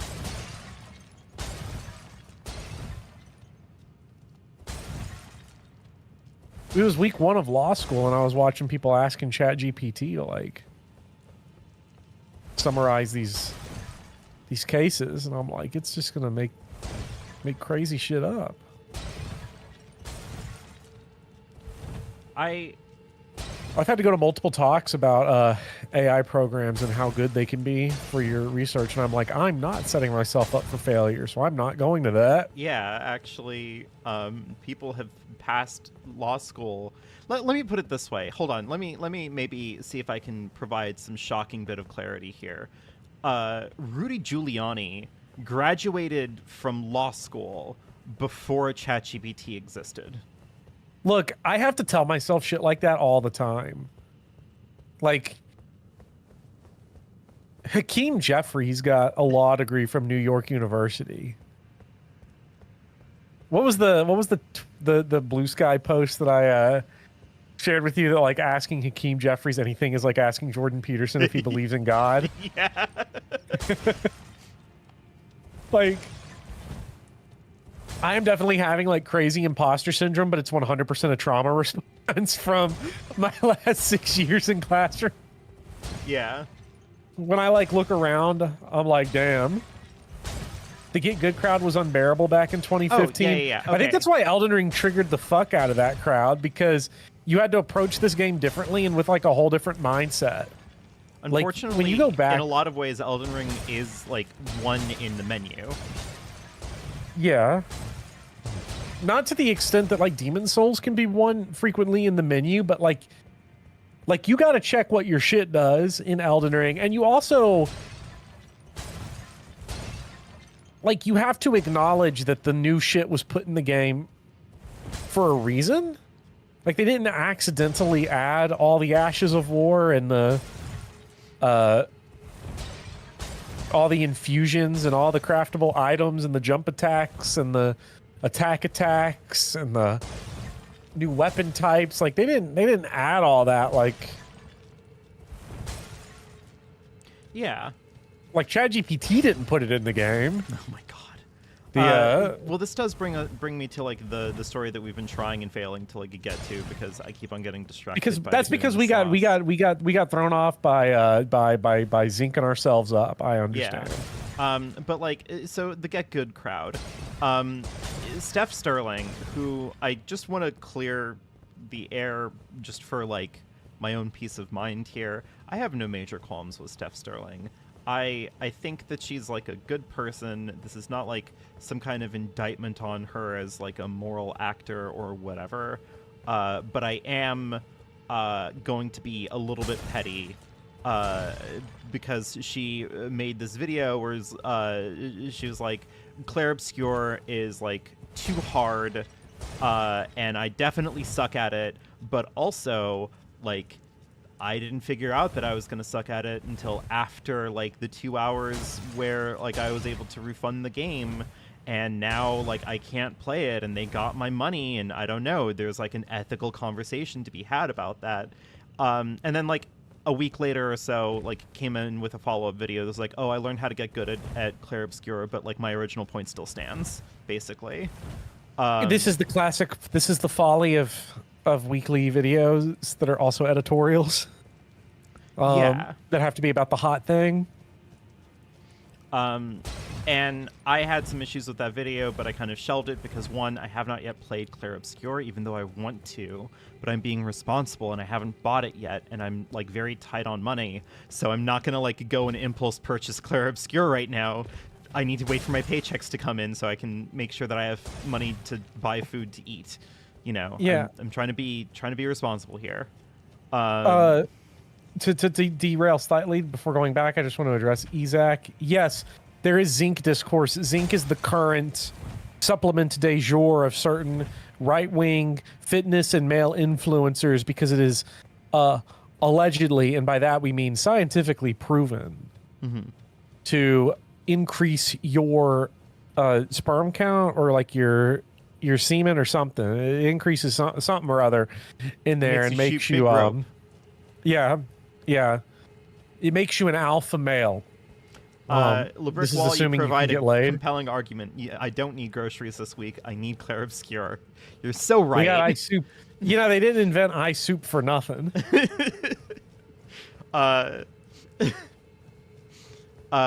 Also very funny on the zinc sidebar. One of those supplements that I like, one of those regimens that I saw floating around was the regiment that was like, hey, in addition to zinc, here are a whole bunch of other minerals and things you should be taking to increase your rope load, including microdosing selenium, which, like, in case you don't know this, you probably shouldn't take selenium because it is toxic. Yeah, but they're only recommending that you microdose it. Like, I recommend microdosing lead paint. I would also not recommend that you microdose. I would not recommend. But that's what they're going to say next. Next, they're going to say the woke government turned us into beta males when they took our leaded gasoline from us. Yeah, it's actually good that we have lead in our system. There's going to be some Andrew Tater Tot is going to come out here and hit us with some crazy ass shit about how you better be shoving that gas nozzle straight down your throat and chugging. Microdose poison to become immortal, Philip Pryor says. Unfortunately, that's not even what's happening. It's microdose poison to shoot big rope. Well, that's how you live forever. By shooting big rope? Yeah. Anyway, the Stephanie Sterling video comes out. I have some qualms with it. I kind of shelve it because, again, I don't have Claire Obscure. And then she also made like a video on Final Fantasy 16 that I hate way more, and I talked about in my Final Fantasy 16 video. Just an aside, you should watch my Final Fantasy 16 video. It's pretty good. Anyway, like, what is it? Like a few weeks ago now, like a week and a half ago or some shit. Yimfa releases a video going how to all hit Claire Obscure, where the challenge is do not ever use the dodge, parry, or like counter mechanics in any way, shape, or form. Yeah, never do not dodge any attacks. Take all the damage in the game that's being thrown at you. And not only did he beat it, and he beat it on expert mode, but he beat it on expert mode and beat every single boss in the game and created like 2 different builds, I believe, like one for Mael and one for Verso. That is like, these builds cannot be beaten. Yeah, the Verso build he made can't be beaten at all. I mean, the one he made could be beaten, but like, but mathematically correct Verso was funny because the comments were all like, you know, Yimfa, you could have optimized this further to make it actually immortal by just putting these other 2 Pictos on there. Yeah. And then the Mael build was, if you stack enough damage on Mael, any boss can be one shot. There is no exception. Yeah, she can deal like 14 million damage in one hit or some shit. Like, because it's just Balatro. Like the game's like damage calculations are just like X molts and Balatro. So yeah, you just have Verso shoot big rope, and all of a sudden everyone folds. Yeah. But yeah, so it's an interesting thing to me, the idea of there's an ethical conversation to be had around asking for money in exchange for something that might frustrate you or be too difficult for you. Mm-hmm. And like, I personally disagree. I don't think there's an ethical issue in there that is beyond like, if you go see a movie and it sucks. Yeah, like what are you gonna do? Like write the the producers? You roll those. Yeah, you just roll those dice. Like I don't like. This is not me defending capitalism, but I would say that purchasing a game or going to the movies and seeing a movie and not liking that movie or not liking that game is not like capitalism run amok. Mm-hmm. I don't think that is the way the worst impulses of capitalism manifest themselves, is that there's a chance I won't like my video game that I spent money on. Ascended Bagels, fun fact, I actually literally did that. I bought a hunk of beef that I was going to turn into roast beef one time in undergrad. A hunk of beef, also known as Tony the Tiger. Yeah. And I fucked it up. Like, I fucked it up bad, and I had to, like, throw out the entire, like... And it was, like I don't know, it was, like, 3 pounds of beef. It was, like, huge. Yeah. And it cost me, like, a ton of money, and I had to throw it out. And, like, what am I going to do? Like, call someone and be like, I paid good money for this. I deserve... like the complete satisfaction of the thing. Like, no, like sometimes like shit happens. You're bad at a video game, who cares? I think is the thing that you said to me once. Yeah, like who cares if you suck at a video game? And also, like, Stephanie Sterling sort of made the point herself anyways by coming back a week later being like, so I continued to play the game and just naturally got better at it through playing it. And I'm like, oh, well, that's predictable. Yeah. Like, how did that happen? That's exactly what I would expect. You know, the question, I think she ties it into like Sekiro as a game that she'll never beat. And like, so is there like an ethical question there? They made a game that was so hard and then they accepted Game of the Year and this and that. And then that probably led people to play a game that they couldn't beat. And I'm like, I don't know. I don't know. The problems with capitalism are borderline innumerable to get to, but they are not Clair Obscura's hard. Yeah. Or I didn't like Fantastic Four Superman movie, but I still spent, and I can't get my $6 back. Like, you. Yeah, and like I also will always feel kind of awkward and guilty trying to like do discourse on like Sekiro specifically, because I did obliterate Sekiro. Mhm. And I don't even think that I'm that good at like games in general. Yeah. Well, and to be fair, you watched me go through the prolonged process of learning to beat Sekiro, and it's a lot. Like Yeah. it is a process to beat that game when you have like when I fought Ishin, like I had never watched speedruns or anything. So like I'd never seen what Ishin was like Yeah. before going in you there. did a lot of the prep work for me. Yeah, well, this isn't me trying to delegitimize your clear, but more to say, like, you saw through that stream series what that process is of, like, figuring out Guardian Ape, of figuring out Ishin, of figuring out Genichiro, not really figuring out Lady Butterfly, but, like, you get the idea. But also, notably, Bopper, you beat all of them. I did beat all of them. And, I mean, I think that you're really good at these games, personally. But I'm also biased because, like, you're my friend, and I want to believe that my friends are good at things. Yeah. Some people are not going to like that process, you know, and that's okay. Yeah. I don't think it's I don't think From Software is, like, committing fraud by selling you a video game you might not beat. Yeah. Like, that's a weird angle to go for, especially because technically it's fraud involving money, so that has federal jurisdiction. So we should take it up with only if the take it up with the courts. Only if the monetary value, I believe, exceeds $10,000, which I think in the case of looking at like the cumulative sales of Sekiro, like yeah. Well, yeah, I mean, if this is class action, I mean, Yeah. If we get everybody together that couldn't beat Sekiro, we're talking millions of dollars. You got to be careful going into federal court, because the first thing that you want to deal with when you're dealing with a federal case is standing. Yeah, no one's going to have fucking standing. Well, unless we take it to the Supreme Court, then we might get standing. But because literally all we got to do is like get like if we can just get Lord Ben, Brett Kavanaugh hooked on Sekiro, we're gonna get standing. We're gonna get standing, and we're gonna get From Software fucking banned.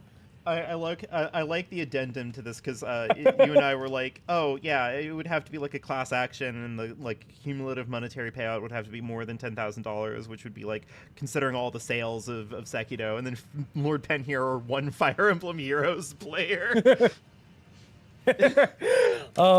I beat every Sekiro boss by picturing them in my mind as a woman. Yeah. I think the plan is that we're just gonna do the final boss at this point. Like, yeah, we've done Crimbo, all that's actually remembrances, crazy. That haven't we? $6 for a movie would be crazy because my mom wanted to watch Superman and it cost $17 each without concessions. So Kentucky Tech. I was about to say, this is another And point in Kentucky's favor, is that movie theaters are cheap there. Here, like, movie on theaters Tuesdays, are the chain pretty movie theaters are expensive. $6. It is $6 to see a movie in on Tuesday at the big chains like Cinemark and Regal and all them shits.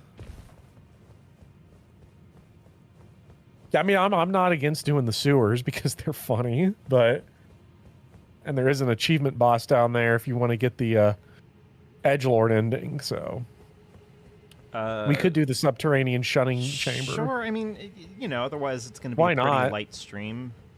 Hey, let's warp over to Langdell. Okey-doke.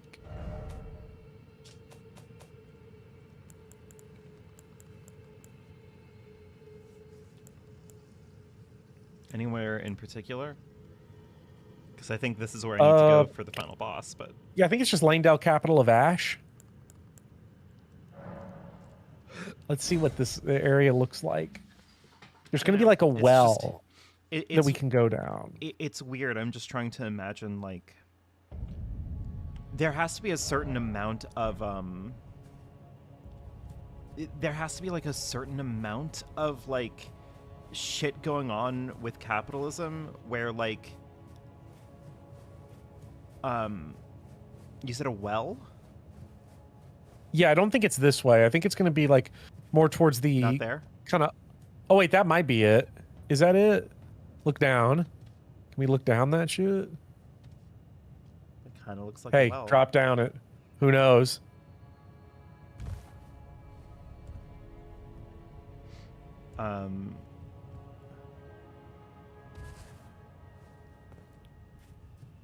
I think this might be it. I've never gone through it this way, so I usually come to this area before it turns into the capital of Ash.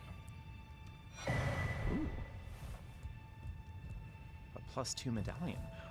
What was I gonna say? Oh yeah, there it is. Yeah. Training grounds. Just looking around to see if there's a static race anywhere. So the way Spook works, Crimbo, is that like the threshold that would kill you still kills you, but you take no fall damage within the interim. So if you're within, if the range is 20 meters kills you, you won't take any fall damage 0 through 20. It's mostly it's shit that speedrunners use exclusively. I don't think Spook is useful for anyone but speedrunners.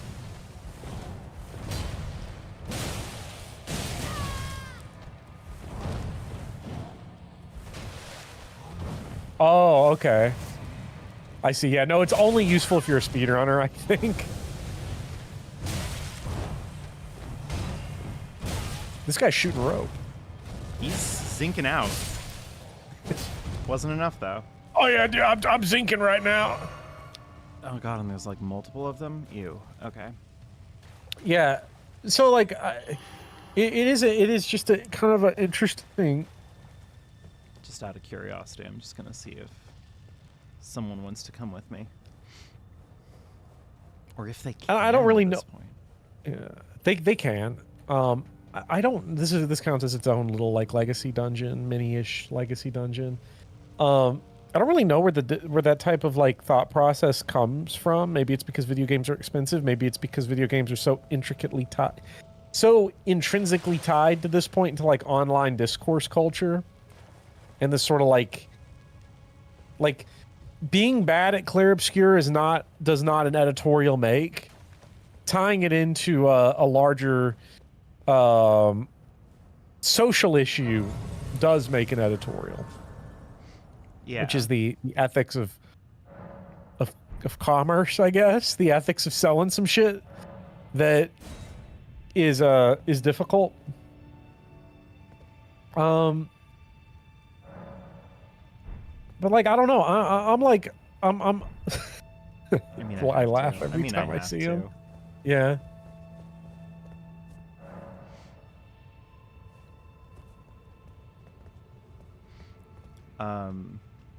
Yeah, I don't know. It's just there's a tiny part of me that's like, I do detest capitalism in all of its forms, and this does tie back to the essay that I read and linked to you, and you've done a line read for already, which is fantastic. Where like I can see the machinations of capitalism as it tries to like ingest and crush culture down into slop. Yes. And, you know, the Sephiroth, No. he left me behind. Nofika, like Hey. like our big-breasted Earth goddess from Final Fantasy XIV. Chad, I love big breast Earth Goddess. Yeah, you should play Final Fantasy XIV. I got to get back to it.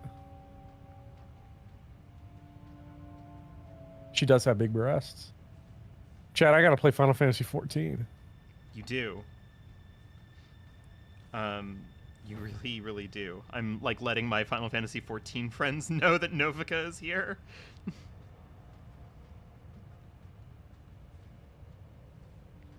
The Sorry, what was I talking about? capitalism's slopification of everything, but I also think it's important to like not do the work for it. And I think that a critique of capitalism that centers itself around the sort of Oh, she's not. She didn't summon in. around consumer goods. If we think about art as a consumer good, like just strictly kind of as an economic thing that you purchase in some form. You buy a ticket to go to the movie theater. You buy your subscription to Spotify. You buy your Claire Obscure. The ethical question that's being raised here is it ethical to charge money for something that isn't either clearly for everyone or, oh my goodness, Holy shit. like I got owned, that isn't clearly for everyone, or doesn't provide like ample opportunity to filter before the purchase, which to me, the first one of that does engage in slopification. That first set of like, we have to make sure that everything is for everyone is like a kind of is like focus tested slop shit. And then that second one I think is incredibly damaging to artists, because now you're just placing an even higher barrier for them to actually get paid, which is exactly what capitalism wants. They don't want to pay artists. Yeah. And one way that we can make sure artists don't get paid is by making sure that fewer people spend money on art, by having more complex filtering systems to make sure that people can try the game for what if the return window wasn't 2 hours? What if it was 10 hours? What if it was infinite? What if you could beat the game and then return it? Like what I used to do as a child. Yeah. Because we'd like spend like, we'd spend like a few dollars to like rent a game, and then we would beat it, and then we'd return it to our local schnooks, and then that would be that. Yeah, so like my main criticism of it is that it's not a critique of capitalism systemically. It is a critique of capitalism couched around I'm bad at a video game and want my money back. Yeah. It's not your money anymore. I'm sorry. That game was financed by the French government. That was public works right there. And it's awkward because, like, especially in the case of furries, which is like where, oh god, oh, I got lightning. Yeah, you gotta remember these flower guys are cracked. Yeah. Couch, don't tell JD Vance. JD Vance, like Isaac said, JD Vance about to drop a zinc bomb in that couch. But like the article that I was that I sent you, like the interesting thing about it, at least you know, for me, is that like, or not the interesting thing. It's a huge article actually. Like there's a giant essay, very good. Friend of mine made it, etc., etc. But like the compelling factor in this specific conversation is that it is equal parts like aware of like furry's current reputation as like kind of untouchable as like commercial product art, at least so far. But also is very painfully aware of its like reality and potential as no one wants to be summoned to me. Is something that can very easily end up being turned into product. Like there is not something about furry art that is so invincible that it will not be or could not ever be turned into slop, courtesy of you know, the culture Stable diffusion wishes to consume it. Yeah. You know? And that sucks. Like, yeah, that is a grim thing to think about. And also, like, furry artists, for as like personally meaningful as I certainly find their work to be, like, furry art is not like nearly as profitable as people make it out to be, you know? Like, yes, furries do spend a lot of money on art. You know, they have a reputation for it, right? But like that is not furry artists spending a lot of money on art, you know? They are getting that money somewhere else, you know?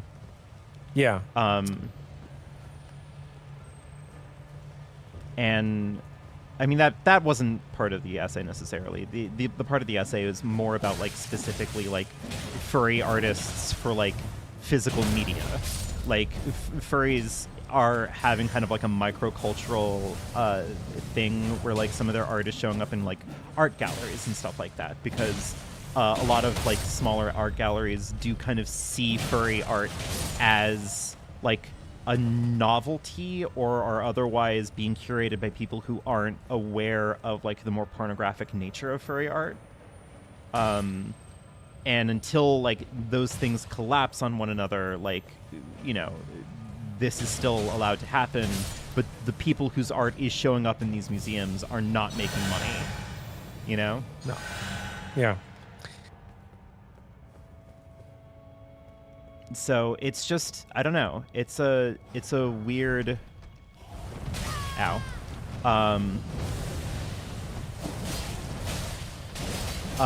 it's a weird world that we live in, you know? Yeah. And as much as it can be very fun and very energetic to like rally behind like DIY and microculture and stuff like that, there is also like a painful reality of like the essay makes a point where essentially like the artist is saying like to go into DIY art is on some level to like agree with and consent to like the self-nullification of yourself as like a meaningful artist in the eyes of like dominant society. Yeah. Well, I'll have to read the whole essay. I don't want to respond to the essay directly. And those ideas. I think that like, and maybe this is like strictly a capitalism thing, but like DIY and microculture, I don't think necessarily have to manifest that way. Although again, that could just be because like capitalism centers so much around profitability of something's money making potential that like I think the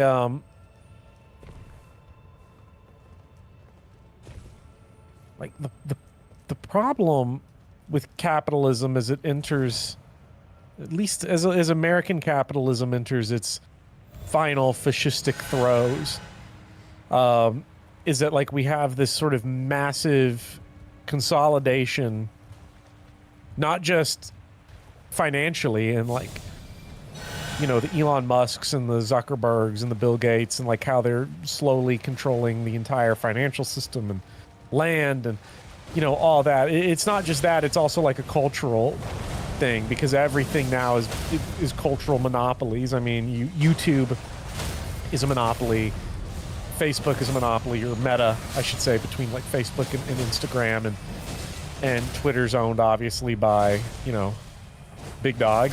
And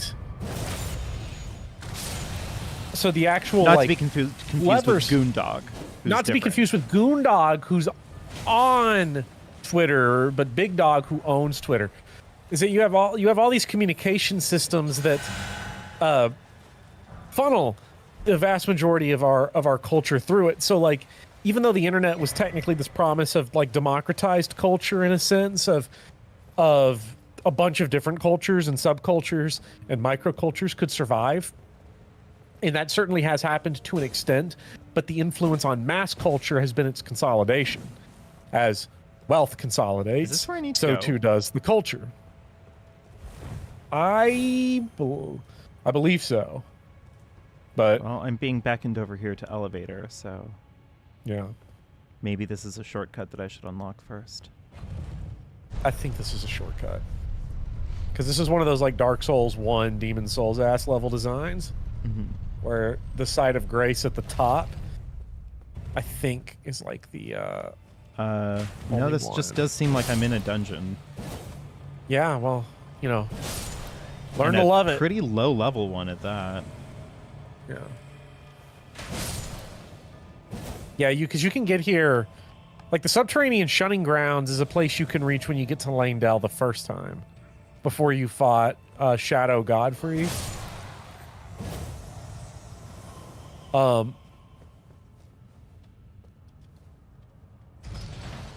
you get that like massive consolidation, and that clearly, as the just the stress is put on like every sector, every part of everyone's lives from that consolidation. Like I think it runs into culture itself becomes subcultures and microcultures and everything becomes subservient more and more as they have to rely on these monopolies to even exist that way, and you can't self-sustain yourself that way. Now, my question, sort of that I like would push on this, is that I think like a lot of subcultures and everything. I think even under socialism, even in like,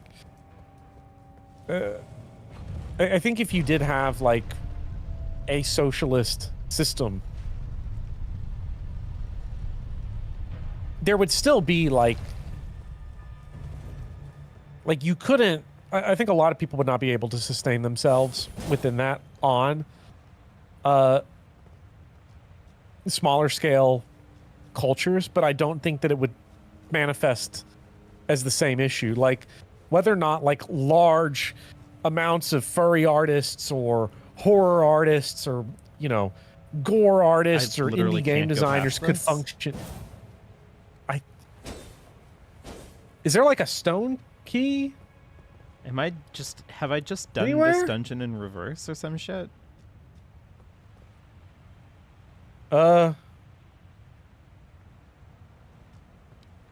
Now the invader is blocking Oh, the it. invader. Ugh, God damn it. Were you invaded by a real person? I mean, You I had to have must been, right? be, because otherwise they would have like. Here, Clive, put your Well- sign back down. Let's kill this thing. Well, let's go kick his ass. Yeah. Yeah, but like what I'm saying to close that out is that I think the pressures then would become different. I think if the culture itself and if making art in smaller subcultures wasn't pressured by capitalism in the same way, I don't think there would be that feeling of subservience.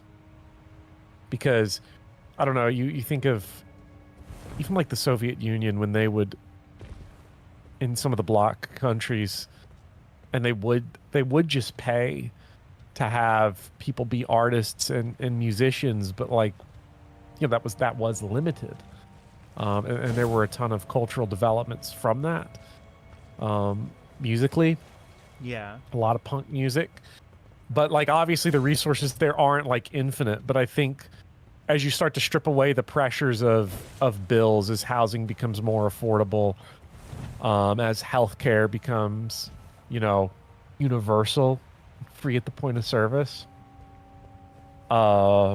as access to food becomes easier, then I think that feeling of subservience would also subside, as there isn't this sort of pressure to sustain yourself off of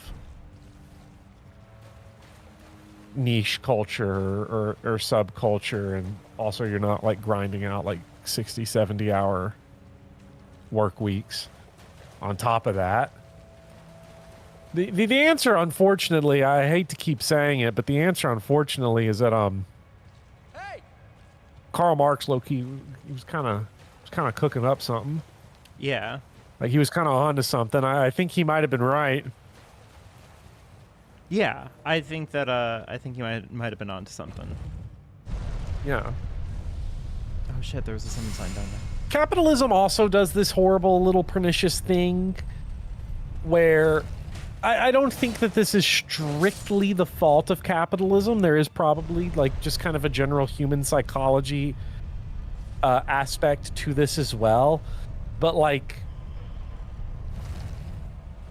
analytics and numbers and how many eyes are on me, how many people are watching my videos, how many people are supporting my Patreon, how many this and that. I don't think that that sort of stress around that would necessarily go away. Yeah. Under socialism, It's just, but it would certainly be a lot less of an anxiety. yeah. It like there is. Just It would kind just of be an ego something- thing at that point. It would just be ego at that point. Yeah, like there just is sort of something about like the world that we live in that does feel, you know, obviously the framework that I went into with this conversation was like furry culture, but this is every subculture, like every subculture Yeah. that hasn't been given the kind of like that hasn't been figured out how to be like consumed for a profit is Yeah. effectively this is exhausting. Oh my god, dude. This is not funny, bro. Like, come on. There's not even like a good dueling chamber here. Like, it's not like he's taking you to the Lord Pent. Get him. Yeah. This is really, really stupid.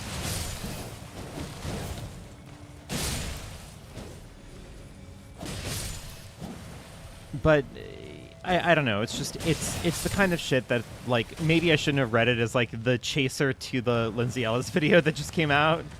Oh, he wanted us to be here with the fucking poison plants. Is that what he wanted?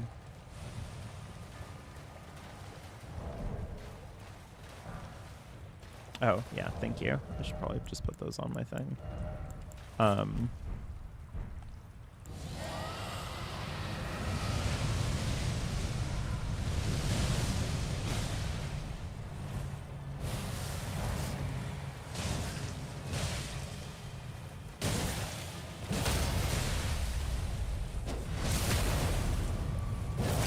I did not watch the Lindsay Ellis video yet.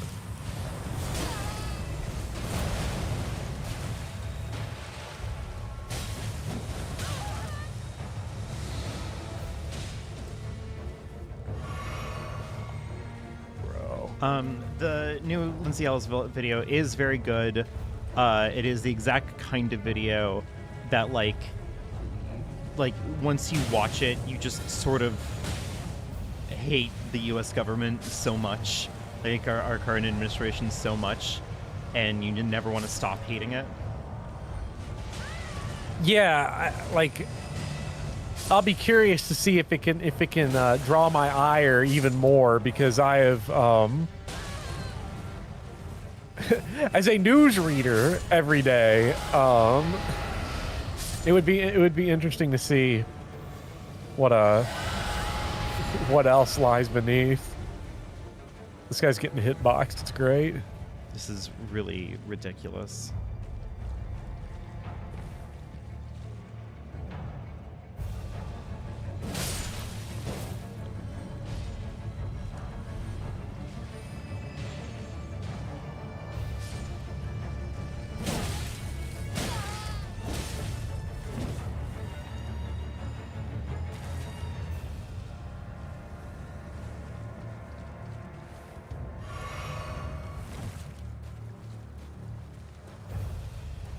Like, sorry, I'm ever so slightly distracted by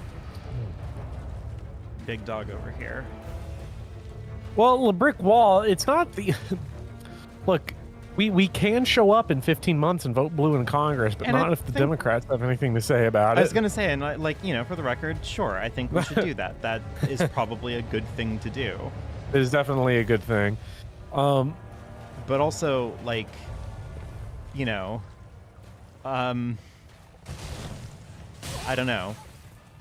I don't want to say anything potentially that could get me in trouble here. But I do have Voting- thoughts about our administration. I'll say this. Voting would be a lot more effective if the Democratic leadership was literally just about anyone else. Like, Where are you guys? look at what Republicans did with electoralism. Oh, they voted for that shit, and they got it. Oh, did they ever get it?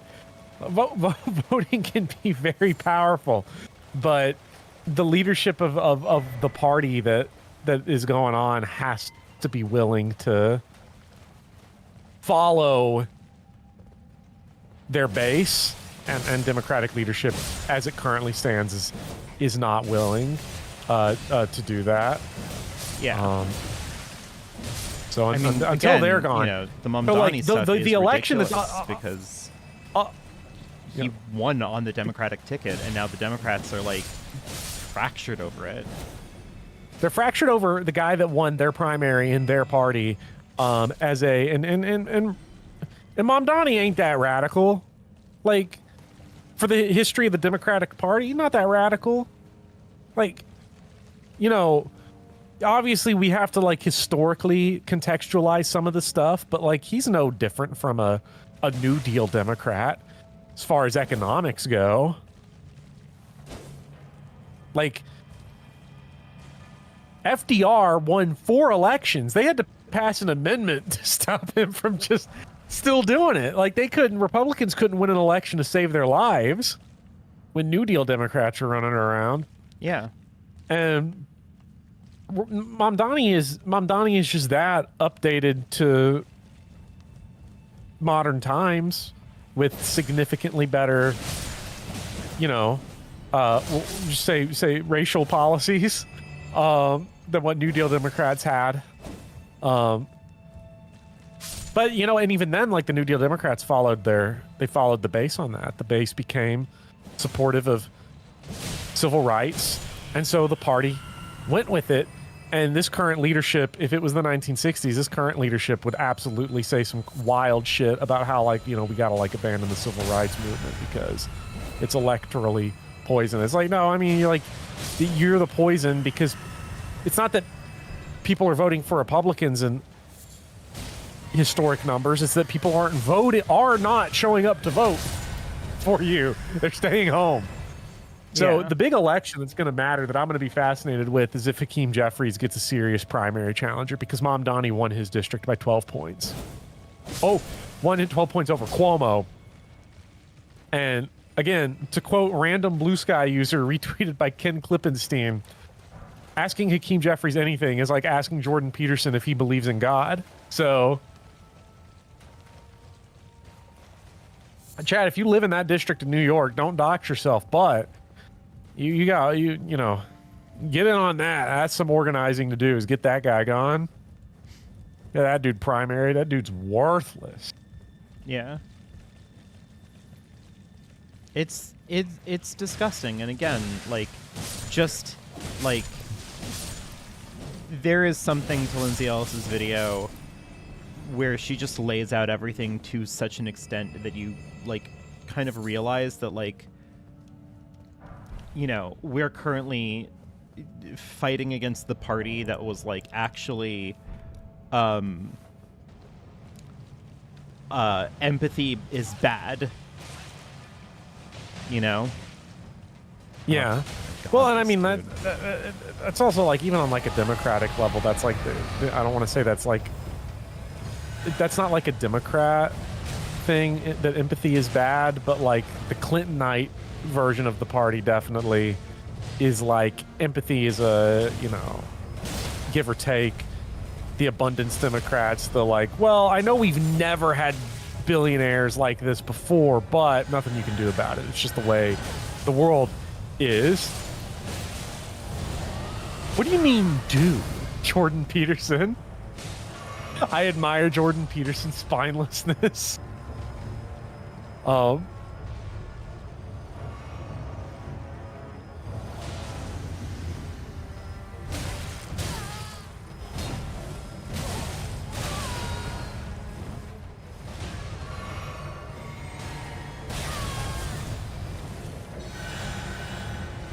See, I don't want to give in to cynicism, but like if we can, like the ship can't be turned around, or if we get it by 2026, we can't.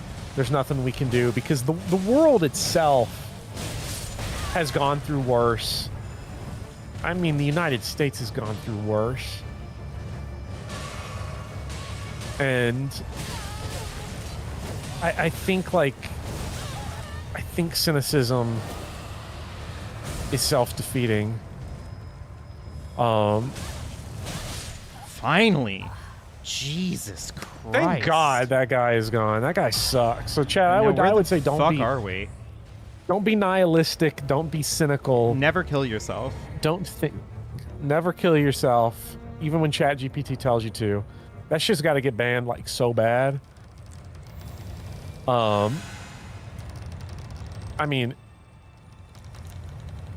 please tell me. I sometimes think about I think about Germany as like within one lifetime, Germany has gone from oh my God to like, man, I wish I lived there.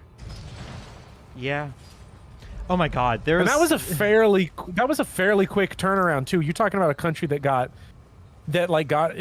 decided, you know what, we're gonna be the most fascist, evil country in like history, basically. I can't remember which country or which member of my family. And then within said 20 years, they were the envy of the world. But I think it might have been my stepdad.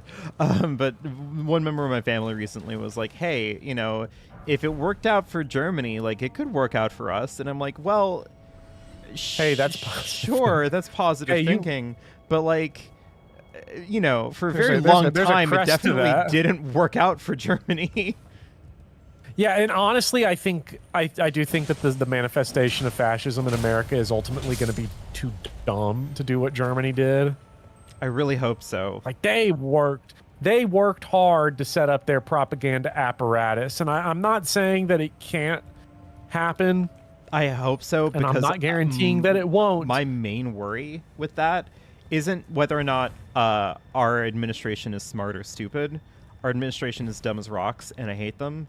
And you know, I'm not calling them dumb to like void their like absolve them from their actions. They are consciously committing atrocities all the time, and it is terrible.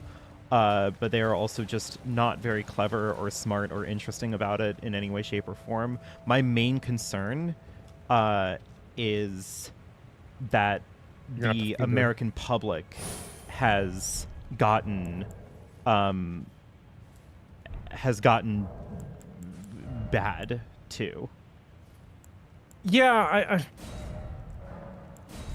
you know, the American public is going to be interesting, and I think that's where like the you have to break up.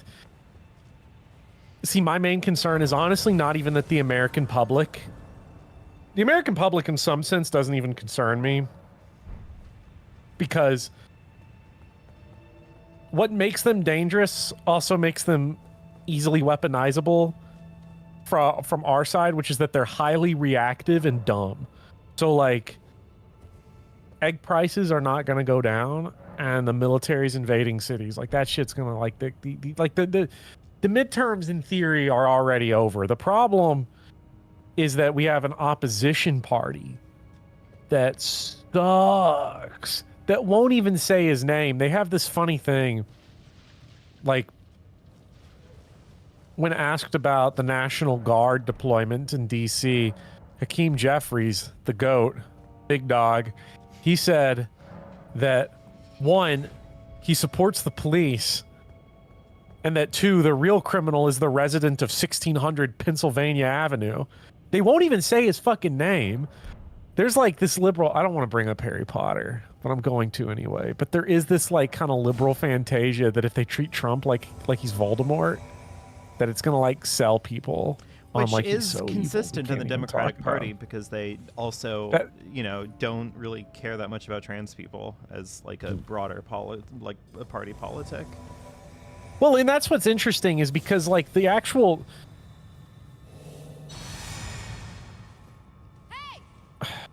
I think that's where we have to start cleaving between leadership and the broad party base, the leadership is fucking nuts and like insane. Like the way that they will just be like, we got to throw trans people out. We got to stop talking about race and racism. We got to stop talking about, like, if the Supreme Court overturns gay marriage, we got to like just let that one go. The only Democrats talking about that are the top ones. The base, that's not where the base is at. I mean, you see this with Israel, right? Like thing. 8% of the only 8% of the Democratic base supports Israel, but like all the top politician, all the leadership does. So that total disconnect is what's ultimately going to fry this party as an opposition force, because they are stuck in like 1990s ass, we're going to chase Republican shit. Yeah. Like I don't know what they think politics are. That is rough, buddy. That's rough, gal.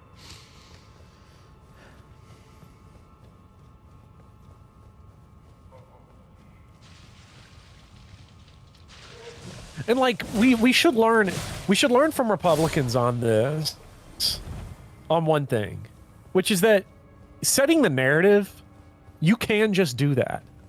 Because there was a period of time where like the trans issue for Republicans was a losing one. When they tried to do bathroom bills originally in 2016, 2015, like they were losing those elections in Virginia. Yeah, this is just the Sekiro guy. Yeah. They were losing elections because of that. Yeah, and at state level, and now it's every Republican, because they were willing to.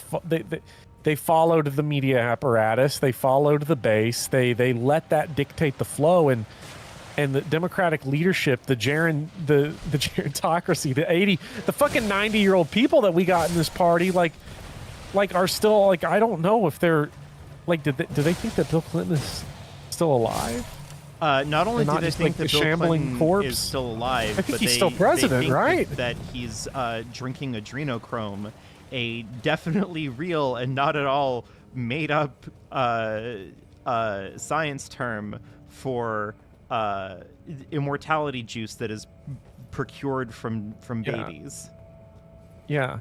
Well, and we saw this with Tim Walz, because the only moment where it seemed like Trump was cooked last year was when Tim Walz was just like going crazy and like calling him weird and shit, and like that stuck, and you kept saying it and he kept saying it, and slowly the narrative started to shift, and we went from like all the sort of cultural stereotypes around Democrats and liberals and weird college kids and all that, like it started to melt away, because everyone was like, oh, JD Vance fucks couches and he's weird, and then some idiot decided that we can't do that, and then they lost all momentum. Someone pointed it out. Erickson points it out. Kamala Harris responding with, I think we should follow the law, to a question about trans healthcare was really a moment. And I think that's the problem. I think that's ultimately the problem with the party, is because Kamala Harris would have not done what Trump's done. Obviously. That's like... for trans people. Frankly, but like, it is... that's like not even in debate. Like, yeah, that to me, that answer shows less their willingness to like throw trans people under the bus, although a lot of the upper elderly leadership is willing to do that, and is more to me their total fecklessness towards every issue, because that answer does the same thing that every other answer they give does, which is that it humps normalcy and the system. It refuses to build a narrative. Yeah.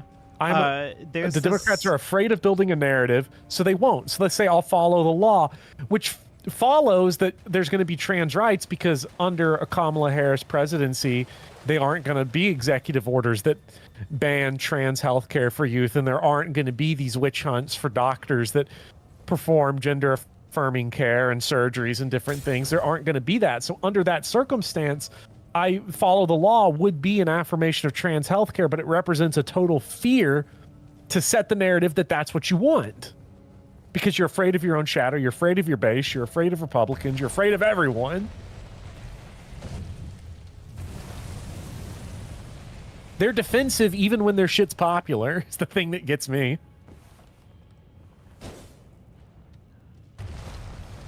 There it is. Yeah, it's there's this ancient Innuendo Studios alt-right playbook video about like what's wrong with like the Democratic Party, and like the Democratic Party has this like adherence to process outside of like instead of like trying to accomplish things, right? It's the idea that like the democratic machine, right, the country's guiding principles, et cetera, is a machine that, provided that all parties involved in it are playing it in good faith, will dispense justice. If a party has a bad idea, then the machine, through a strict application of its process, will create justice out of it. You know, it will be like, oh, if the Republicans are like, oh, we think that trans people don't deserve rights, then like that machine, assuming that all sides are working in good faith, will go, oh, that's not a good idea, therefore it won't pass through the House and through the laws and through the courts, et cetera, and now we don't have to worry about it, right? Because like now we've done justice, right? But the problem is that machine only operates under like mutual assent, and the Republican Party has long since stopped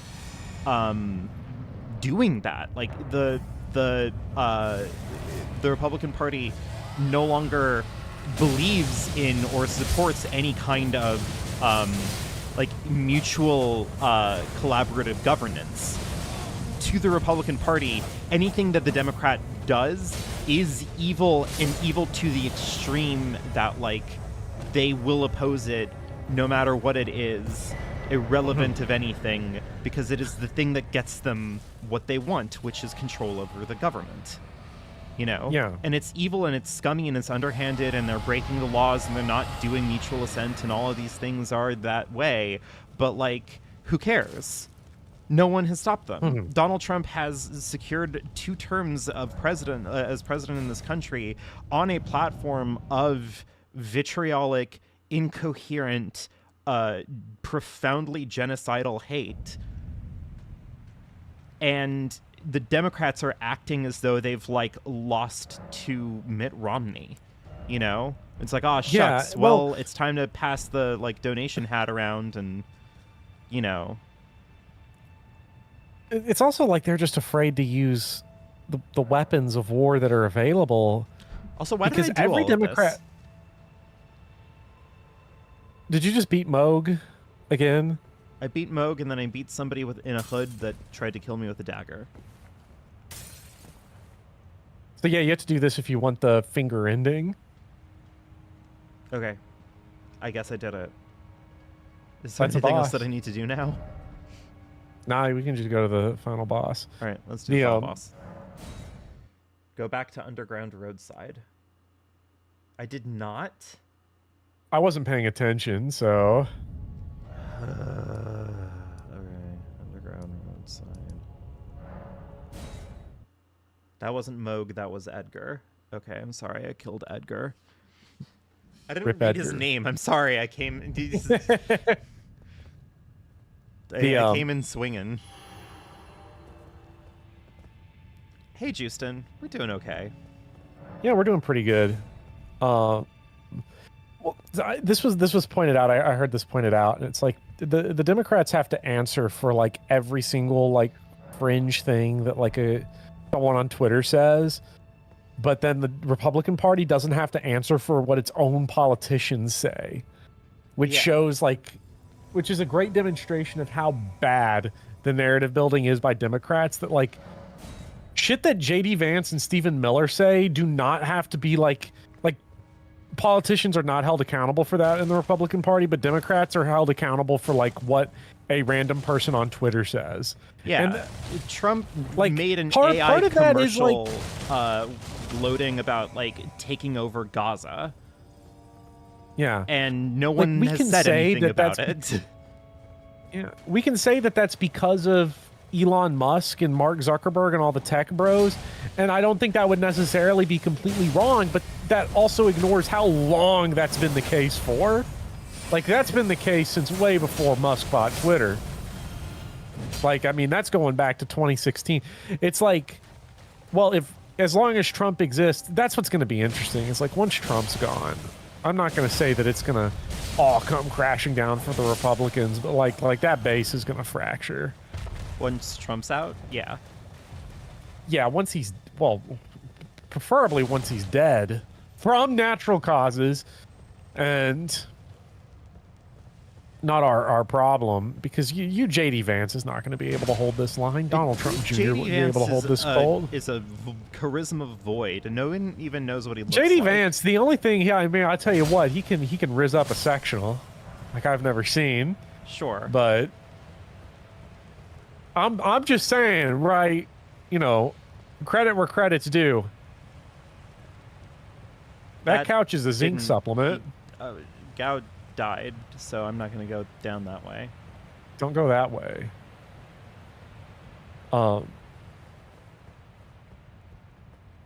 You have to make this drop.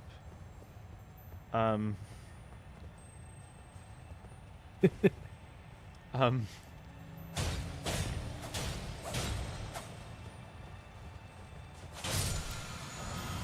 Well, okay, so Amdel, yeah, I also don't find Trump to be charismatic, but like on some level he is, and the level that he is like identifiable in a way that like JD Vance categorically doesn't share. You know what I mean? Yeah. I don't personally get why people like Donald Trump outside of his like general sassy like failed contestant of or failed judge for Drag Race or whatever. Oh, like, Um, well, like I'm not going to sit here and pretend that Trump isn't charismatic. The way that I would word it is that like JD Vance and all the other Republicans, they're bitchy, but Trump's bitchy. He has a way of carrying he has himself, like that a, even when he he's has like reality whining, TV like Yeah. charisma, which like that is to a certain degree that's a matter of personal taste. Like I get that. I am not. we would be foolish to not acknowledge that it is the case, though. Yeah. For enough people, like there's a reason why, like when it comes to like Epstein or it comes to any of this stuff, why everyone is willing to like, I'm gonna blame Cash Patel, I'm gonna blame Pam Bondi, or we can muster up some sort of like get rid of Pete Hegseth movement. Like the difference is Trump, and I think it's something that's not repeatable. I think you're going to see Republicans try to be like Trump in the same way there are Democrats that try to be like Obama, the Josh Shapiro and Pete Buttigieg types. And I think the Republicans that try to be like Trump are going to be in the same situation that Buttigieg and Shapiro are in, which is nothing. They're going to get nowhere on the national stage. Yeah. Because there is an intrinsic quality to Trump that people find appealing. We can disagree with it all day. I obviously do, but it's there. Yeah. And the good thing is that it's not replicable. It's not replicable again, by regardless of our any of these current goons. perspectives.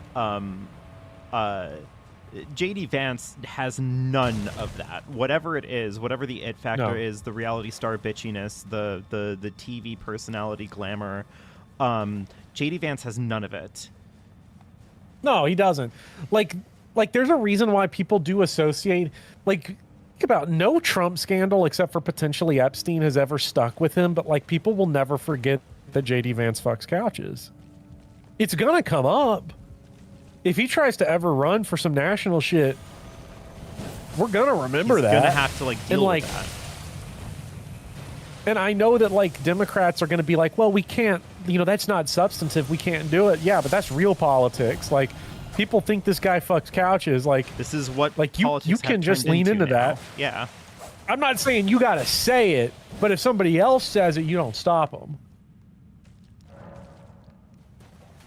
if you get asked a question about it, you know, you don't deny the accusations for him. Make RFK him Jr. deny and it. his bear cub and brainworm. Like, yeah, again, like, you know, Trump right now has a cult of personality attached to him, and like it or not, or find it personally like distasteful or whatever, that is where we are. Like, as long as he can still like run in this country, he will probably continue to, if not win elections, be a serious competitor for winning elections. Yeah. Which, you know, in theory, hopefully, dear God, we are in a situation where, you know, he can't do that anymore. Yeah. You know, Well, assuming that, like,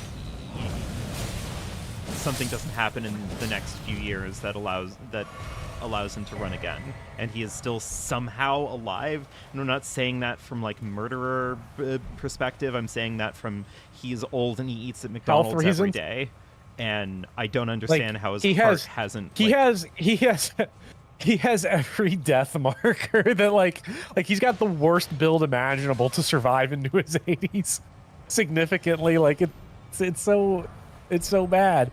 Like I think Eric gets to it. It speaks faithfully to the id of the cruelest people in the country. And I do want to identify it is the cruelest and most selfish people in this country. It is not most people. I think Trump activates the cruelty of the cruelest people, and the Democrats activate the apathy of most normal people, which is why we see voting slip in areas where you wouldn't expect it to, in places that Biden won. Just suddenly people not showing up. I wonder why that is. A lot of reasons, of course, as there is with everything, but Yeah, and like, you know, listen, credit to my problematic queen, dear old Natalie Wynn of ContraPoints. You know, I understand that one, the post that she made about like being very, very upset and cynical about like the 2024 election and like the online leftists' response to like Kamala's nothing position on what's happening in Palestine. Like, personally, I would never have made that post because what the fuck are you doing? But I think that there is at least a certain kernel of it that I can understand. I can understand looking at this like horrifying political nightmare and going like, you know, all of these absent votes, like all of these like non-present votes, and all of this outrage on Kamala Harris for like not, you know, saying the right things. These two things must be correlated, and if so, like, you know, angry leftists on Twitter cost us an election, right? But the problem is that like most people aren't on social media. You know? yeah, like what tricks people into thinking that is that the online right won a culture war, and that it spread out into the real world. The online didn't win. The online right didn't win this election. The online left didn't lose this election. But the online right's positions were allowed to go endemic by a party that saw an opportunity in them. Yeah. All right, hold on, where the fuck are we going? Yeah, like it's just a little bit more complicated than like the totalizing nature, or at least the totalizing aesthetics of social media have. You know, social media is really, really good at making you feel like you are seeing culture and the world and everything happening around you. You know, it's the reason why it's very easy to feel an apocalyptic helplessness nowadays, you know?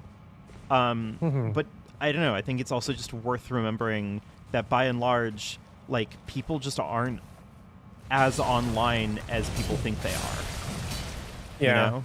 And I don't know, not to be too dark on like the giving up point. Like I can't give up. I look at everyone sees the videos and the pictures, both historically and today, when you're looking at think about the type of situations that people have survived and not given up on. I mean, obviously in current times, like people are alive in Gaza right now Yeah. and aren't giving up. Last thing I'm going to do is give up online and be like, there's nothing we can do about this. Like, shit, people fight for their fucking lives every day, today, and historically in this country, all over the world. Like you can't give up. Yeah. You know, and- if you ever wanted to imagine a certain type of useless, did you know that Israel has a far left party that has 5 members in their Congress? Jesus. And they are obviously, as you can imagine, that all the members of that party are, of course, like subjected to like mass surveillance by Israel's government and threats of violence. But I mean, you imagine some. I just wanted to throw that out there. So like, I also wanted to follow up on a man, thing that Mary Democrats said. out there get scared of their Democrats. Yeah. Oh, yeah. Go on. No, I was gonna say that like I'm. Oh, Moog round 2. I see. Moog the Omen. Different. Ouch. I shouldn't have summoned for this. We've already Yeah, proven. This might be fine. this one might go down. It's the Moog Lester. I still can't believe you got invaded by the Moog Lester. But no, Mary, you're right. You make a good point. I think my main issue right now is that for all of the people who are running around going like, oh, you know, this ContraPoints thing is like a discourse and we have to like have a discussion, etc., etc. Like, I think it's also worth like remembering that ContraPoints isn't like the voice of change for a generation. You know what I mean? Like, she's a YouTuber with the YouTube channel and is paid, you know, pretty well for it. And that's like whatever. You can have whatever opinion you have about that. But like, she is not at the forefront of culture. And like, I don't believe in the idea of like imbuing anyone on social media with like the potential or like the duty to like advocate for righteousness beyond like any given individual person's like capacity to you know, do good things. I look at her post and I think that that's a sign of somebody who needs to like log off of Twitter. Like, I don't think that she's evil. I don't think she's made like a heel turn or anything like that. I think that she needs to log off Twitter because Twitter really quickly and easily rots your brain. Mm-hmm. You know? And I also think that that is true for everyone. Like, get away from Twitter if you haven't already. Well, like, unless you're on there for the prano, get away from it. Well, I mean, not just that, but like that goes for like every YouTube personality. Like, the reason why I'm very like cautious about like making any kind of like big advocacy posts on social media or anything like that. Not to say that I haven't. I literally today I asked people on Blue Sky to donate to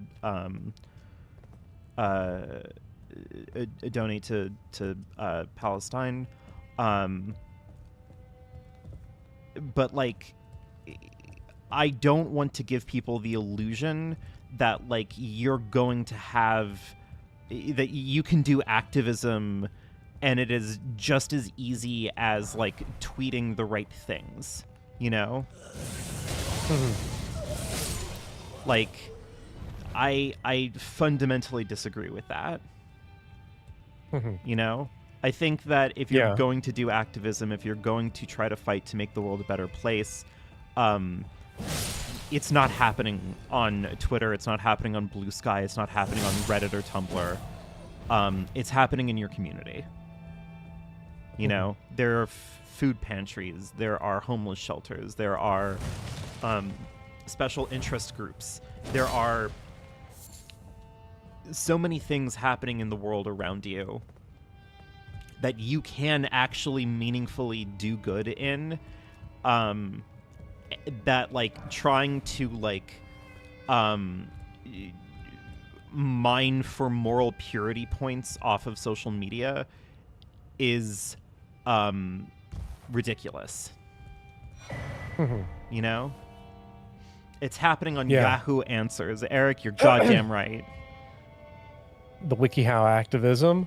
And like, yeah, social media can be useful. There are niche use cases, but I don't want to give people any false illusions about what's happening on social media first and foremost. Can you make good social, like, can good things happen in social media? Sure. But I think people can hear that and go, ah, that is where the activism is happening, instead of going, ah, I need to like figure out what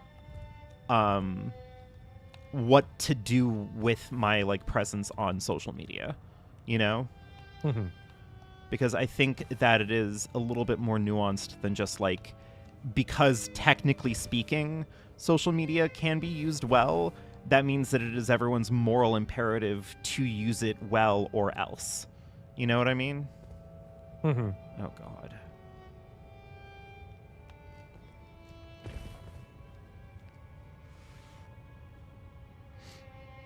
Sorry, I'm like on a tangent and now I have to like focus on Jump Puzzle.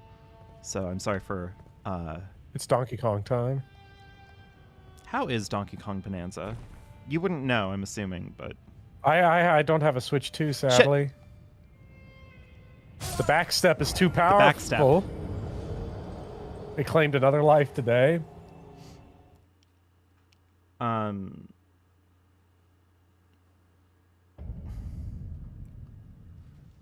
But yeah, I don't know. I get very cynical about it, because I think the biggest association, or the biggest problem that I have with it, is that there is a de facto association that like, and it isn't just in like moral purity on the internet or whatever, but it is like,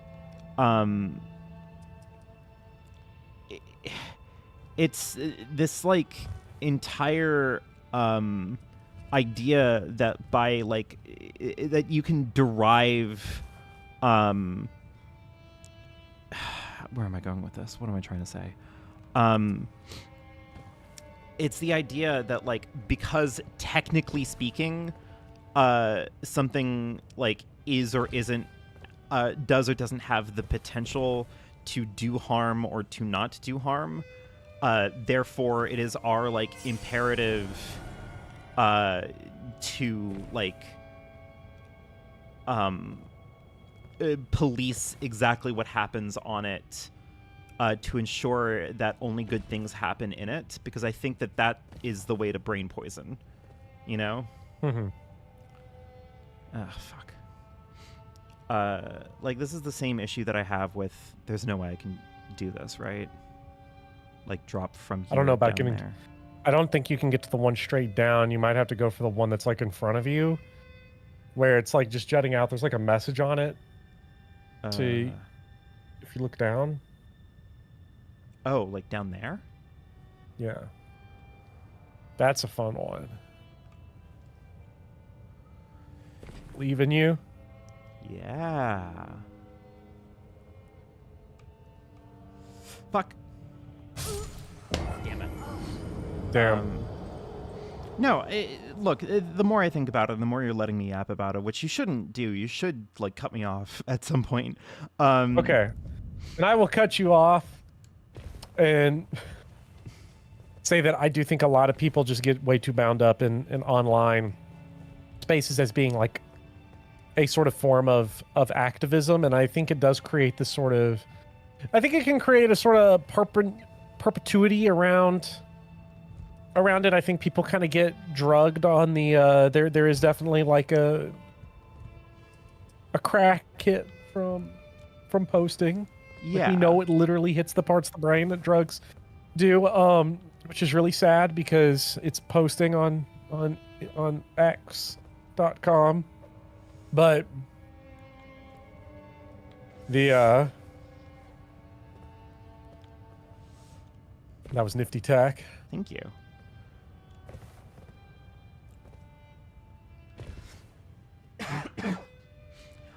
I think that, like, I see it, and I see it kind of like the same way that I see, like, cultivation theory.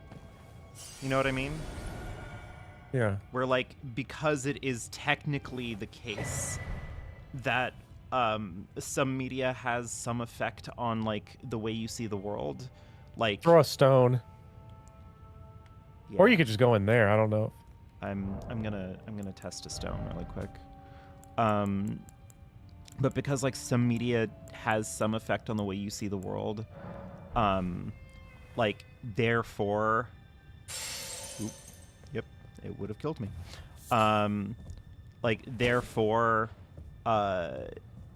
like we have to curate and maintain a strict understanding of like what art should or shouldn't be, and like now we are in a situation where like everyone is trying to have discourse about like whether or not it is moral or just to have like explicit material in art that like potentially like the youths can see.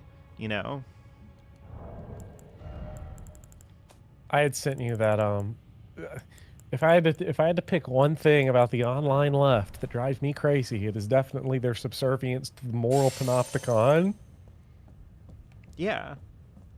We gotta find somewhere else to jump from. I don't know what's going on here. What? This should not be able to kill me. Not in Elden Ring, this shouldn't. What the fuck is this? Yeah, what is this? Dark Souls 2? I almost wanted just to jump because it feels insane that would kill me. Like I know that the stone has proven that it will kill me if I do. But like come on. It shouldn't.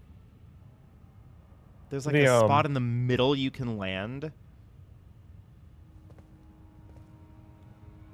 Should I go for it? Just go for it. What if the stone is wrong? That's why the stone was wrong. Ah, tricky. There we go. I feel like a fall like this did kill me like literally like 3 minutes ago. It was a lot higher up, but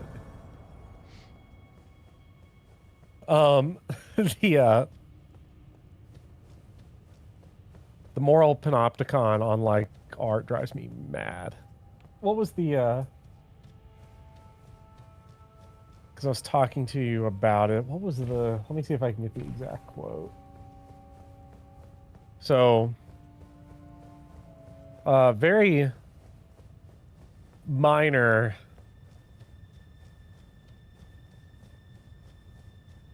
Okay, so spoilers for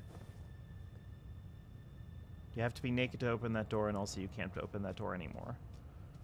Also, there's a hidden door to hit in the wall.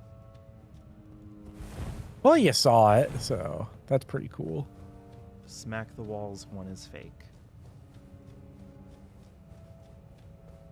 I wonder if there's going to be a sign here to show me which one is the fake one.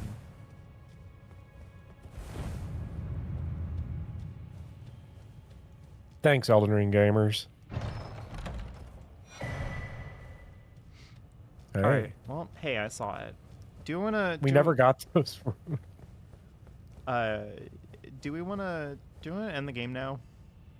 Keep rolling through. Oh my god.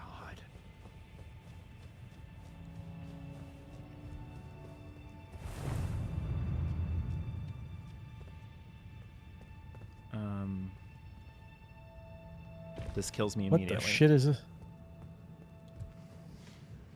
What the fuck is this? I have no idea. But there is a Check your summoning map. pool. Where are we? I think that's still in Are Lane we in Soy for a river? Oh. The back door to Deep Root Depths. Wait a minute. Chad, did we ever do Godskin Soldier or whatever? Or Godskin Soldier? That dickhead? I actually have no idea.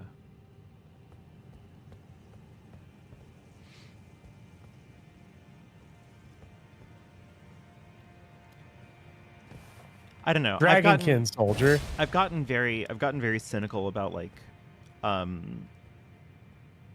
what art is and isn't allowed to talk about as decided by culture. You know what I mean? Yeah, well, so I had because we had talked about it briefly, but I will very minorly.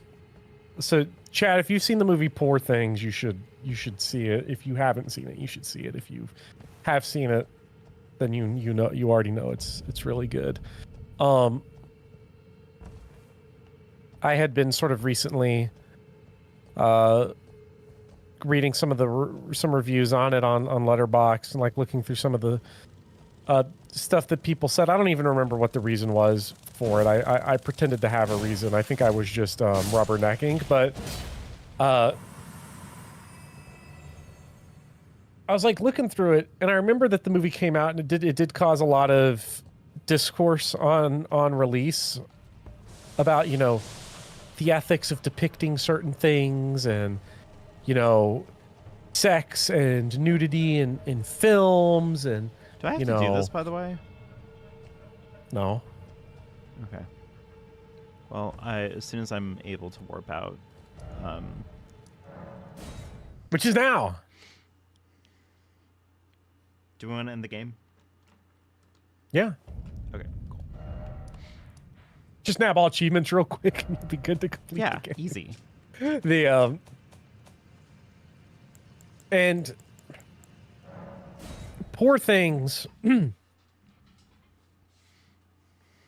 very minor spoilers, because we know all this information like right from the beginning, but I know some people like to go in blind, so if you haven't, don't listen to the next 15 seconds from me. But it is about So are we summoning or not? What do we think?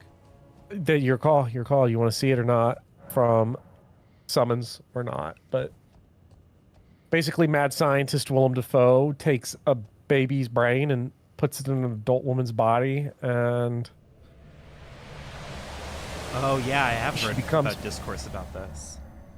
yeah, she becomes like a paternalistic object for Willem Dafoe, and then Mark Ruffalo up and like fetishizes her for her quote unquote innocence.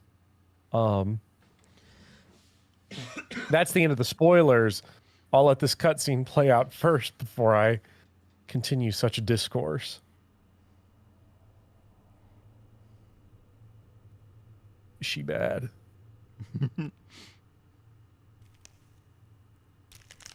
Merrick bad, chat. I don't. The stream's borked. What? No, my No, we're frames. back. We're running. We're good. That sucked. I'm sorry about that.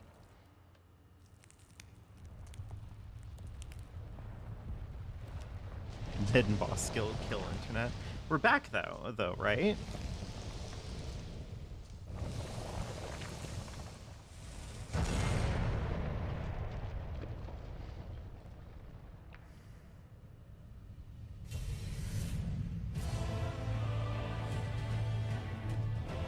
Here it is.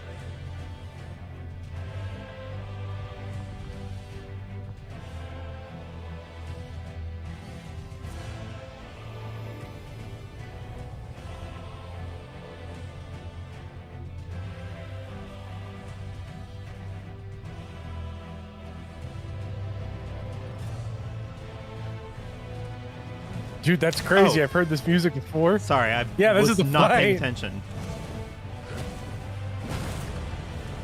Oh, guard counters go hard here. Well, I don't really have a... Hey, you can block with swords. Not like this, I can't. I don't Nope. have a block button. Alright. Yeah, we're Does that summoning. not work? Oh, I pressed the wrong button. Oh, and now Yeah. I definitely can't use my mimic tier. Okay, I Yeah. did not come into this prepared. I was The literally on mental my game is just phone not here. while this started.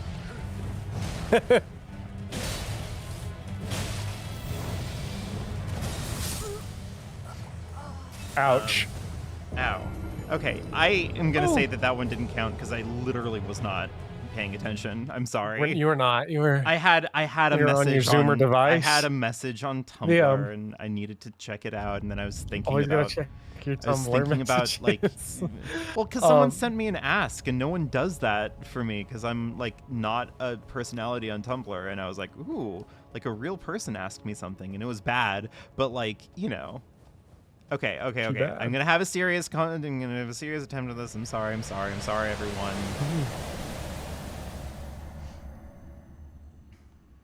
Tony the Tiger sent me a DM on Tumblr, and I didn't want to like make a big deal about it, but like, you know, It's not just good chat.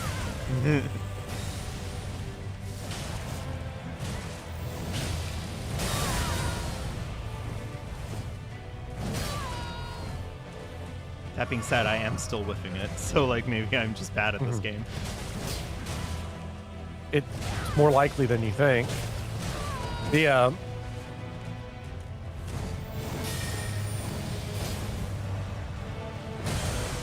Oh, I got grabbed. oh, that's hot. That is pretty hot, actually. I'm not gonna lie, that was actually kind of good. It's kind of doing it for me. Yeah, I think we're going kind of crazy. These are real freak hours, chat. So, the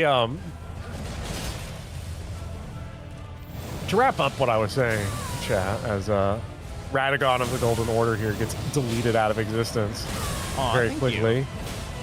Yeah, is that in the film port things? There's a lot you have to, you know, there's a lot that conceptually that you have to like chew through because it really does. It takes this idea very seriously of, you know, critiquing and satirizing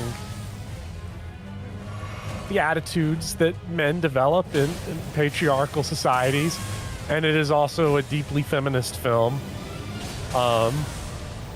where the main character, the Emma Stone character, as she matures, literally matures mentally, even as her body stays the same, she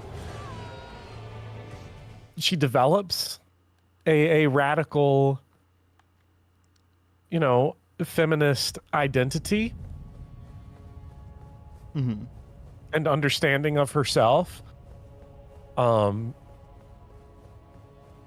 that manifests through independence and community building, separate from the sort of paternalistic man figure and the alpha male man baby child that fetishizes her.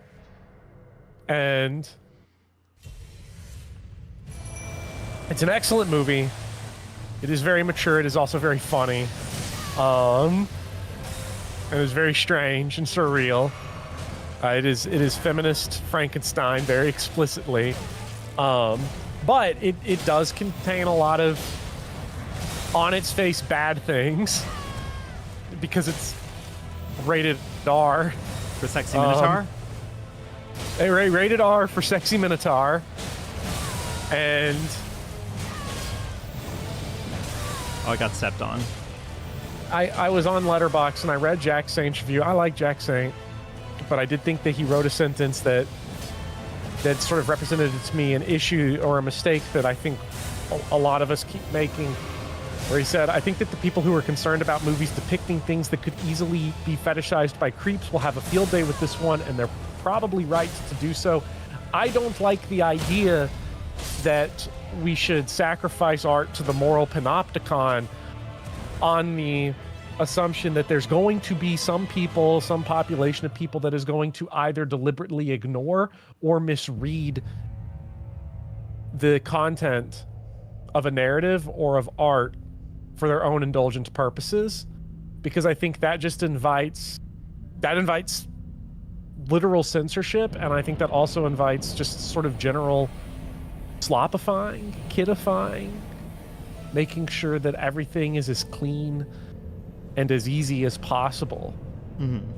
Sort of trying to get out ahead of the criticism that, you know, this could become the next Fight Club or American Psycho, two films about the destructive nature of toxic men and how sort of our patriarchal society either turns men into psychotic killers or domestic terrorists, get fetishized by people that love the aesthetic of it and want to ignore the content. I don't think we need to This is also my boyfriend, by the assume way. that.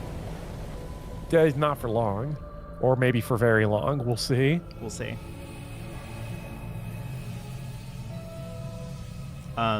Anyway, didn't you Our goat also got follow one more that? foot in him.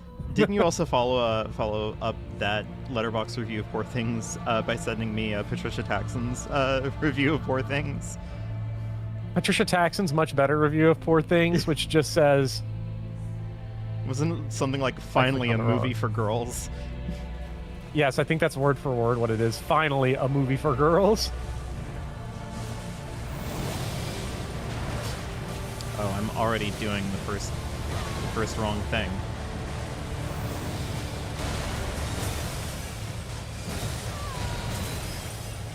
This also gets into the old depiction is endorsement thing, which is weird because you can't even say that about Poor Things. Shit. Oh, If they all just wanted to kill me. I see. the welcome to Elden Beast.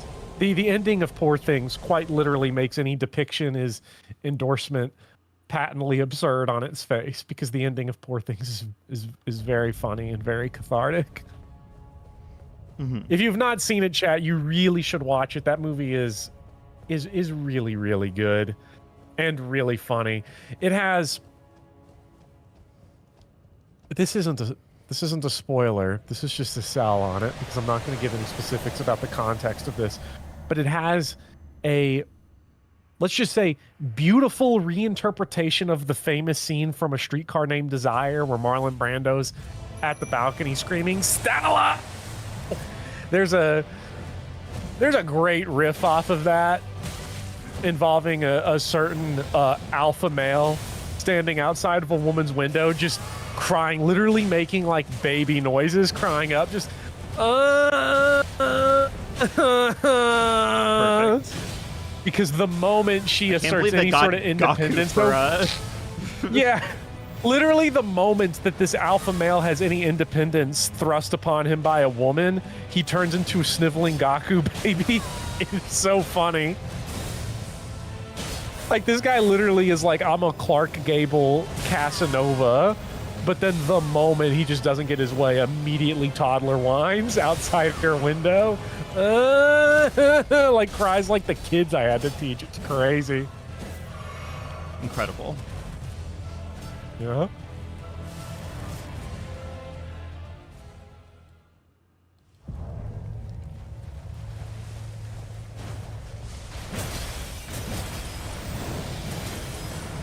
Justin gets it. Poor Things is really good. Even if you don't like it, you should watch it. I think there's going to be returning. There's definitely a taste component to Poor Things, just considering its style. Yorgos Lanthimos is an odd filmmaker. Here's what I'll say about Yorgos Lanthimos. He's like if Tim Burton knew what he was doing. Nice. Tim Burton got like mad hard carried by like his production designers and by his actors early on, and we've seen in his later career how infantile he really is as an artist.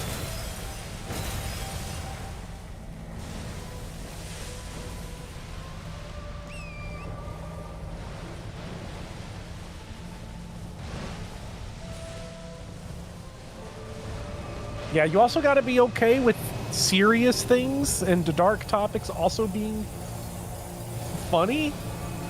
Like, you have to have a sense of humor that can... You have to be able to be okay with dark and absurdist humor, which I think is pretty easy to do.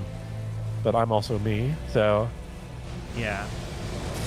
I find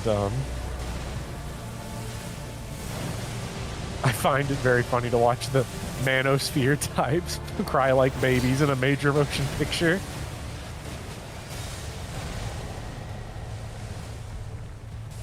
Yes, there is a lot of sex and nudity, as Juicy points out, with the freaky thing. So, like, if you're 12, don't watch it. It is rated R. If you're 12 and you're in my chat right now, leave. I'm sorry. This isn't an indictment on you as, like, a person or whatever. This is an R-rated stream, unfortunately. I mean, first of all, the game is rated M for mature. Like, let's straighten that out. Like, the literal content on the screen, even if you shut our voices off, the MPAA does not, it says you cannot consume this content. I'm getting fucking starbursted to death here. This is not for all audiences.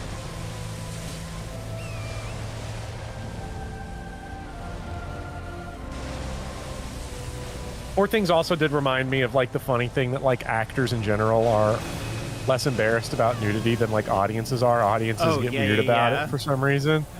There's this really funny interview. Chad, if you've not seen the movie How to Get Ahead in Advertising, you really should watch it. It's an absurdist critique of consumer capitalism and of advertisements and that whole industry, and it's great. It stars Richard E. Grant, who's hilarious. I love Richard Grant. And there's an interview with the film's director where he talks about a scene in the movie where Richard Grant is wearing nothing but an apron. There's a scene where he's wearing nothing but an apron. You see his ass. He's like destroyed his house, running around crazy. Jesus. And Richard Grant was low-key kind of irritated that the director didn't want him to hang dong. And he like offered multiple times, like, you know, if you need the, he's British, so he put it like some weird ways. Like, you know, if you need the old chap to hang out, you know, I can do that. And he's like, no, I don't think that was necessary. To be fair, if somebody said that to me, it is a great way to word it. That wouldn't, I would say no, not because like I'm prudish and I'm worried about audiences, but I would say no because that's the only way that he's gonna like learn the lesson to not say it like that. But the director was also British, so he also calls it his old chap. So this was a British. Yeah, I have no idea. No, I have no idea. This is that's just how British people talk. I don't understand it. Yeah, Chad, if you hate Margaret Thatcher, and you should, watch How to Get Ahead in Advertisement. How to Get Ahead in Advertising. Gotta get my gerunds correct.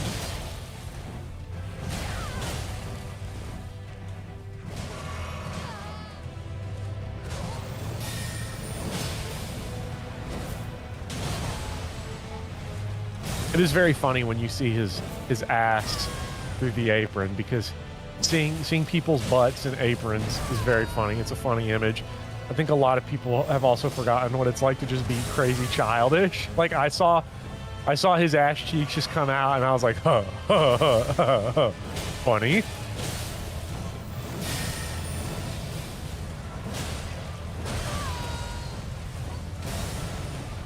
Damn.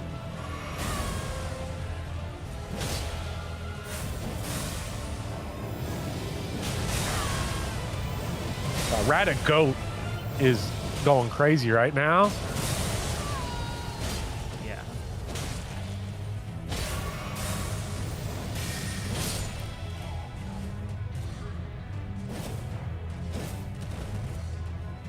Oi, bloke, your winky stretched out in your trousers, you knobhead.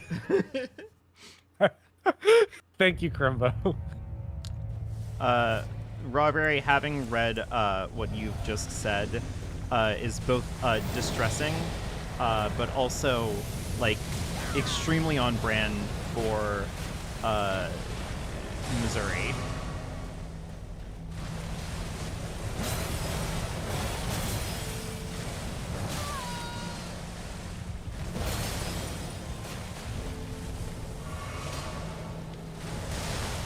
I don't know if you know who I'm talking about with Richard Grant, by the way. I'll send you a picture of him. I think you would relate to him on a spiritual level.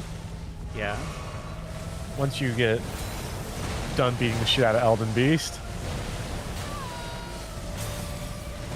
I still can't believe it took them 5 years, or so, not 5 years. It took them like 2 years, 2.5 years to update this fight to let you ride Torrent in it. Oh yeah, you weren't able to before, were you? No.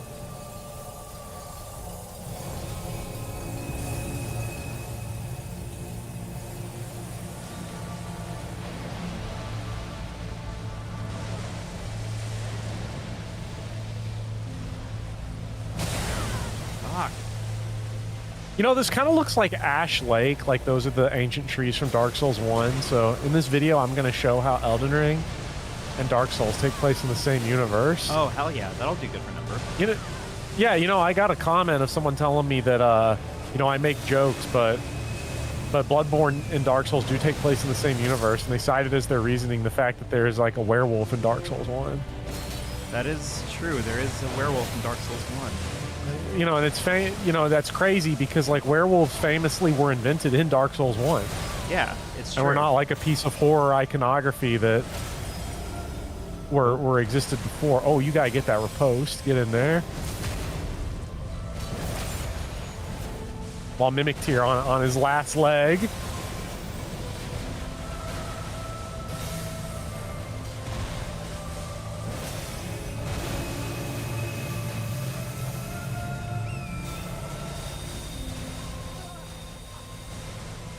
No, no, my goat! It's okay. Danganronpa 2 invented werewolves. Read your foundational literature. That random is also content. true. This is so true. You can ride Torrent. Yes, you can ride Torrent, but it was updated when Shadows of the Erdtree came out. So like at launch, and then for a couple years after, you could not ride Torrent.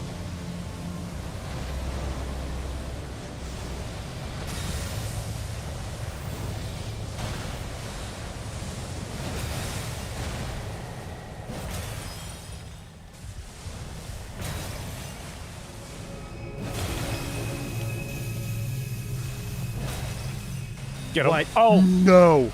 no, no, no, no, no. Oh, chug. Just I get don't over know there. how You're I did one that. R1. You're one R1. Literally Fucking don't know run. how I did that. Yeah. All right. Well, listen. It's fine. That's a magic pixel. Dude, that was so gamering. Listen. It's fine. What was that, like fourth try or some shit? Yeah. Second not try that on bad. Elden Beast, I think, right? That's not that bad. Richard Grant, the guy that was upset that he couldn't take his wiener out for that movie, is Okay, this so I guy can on the summon right Ronnie. of the image I sent you. I can touch Fractured America. I can acquire my nun runes left beef. Acquire those. I mean, you gotta do the Ronnie ending. Like, I let's be did real. kill my Like, boyfriend for it, so I feel like it is yeah, only fair. like it would be like, yeah, you have to do it.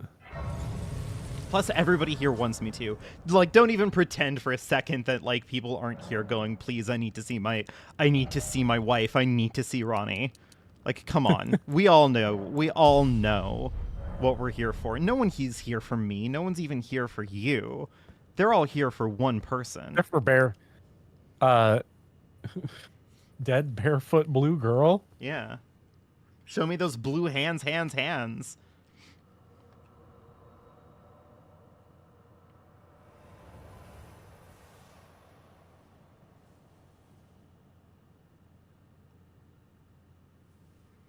You're here for the catering. We know this, Mono Blake.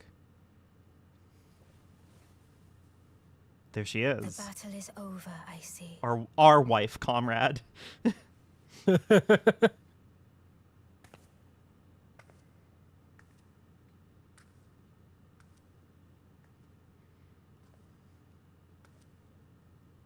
Ascended Bagels is happy. Blueberries is here, and I'm assuming that Blueberries' dedicated Mekon lover is also probably going to be staunchly pro Ronnie. I mean, that doesn't seem like a stretch. Yeah. Do you remember how like 3 women died in the last case in Danganronpa? I couldn't believe it. She was bad. I do solemnly It swear. was so sad. I am being transphobic by not to marrying every Marika. living being and But she's every marrying living Marika. soul. Love is winning. No, I think she deleted. I don't think that's what's happening. Ugh. We're getting something a little more cosmic than that. Here beginneth the chill night that encompasses all, reaching the great beyond. into fear, doubt, and loneliness. Wait, that sounds kind of Its bad path though. stretcheth into darkness. Depends on your perspective.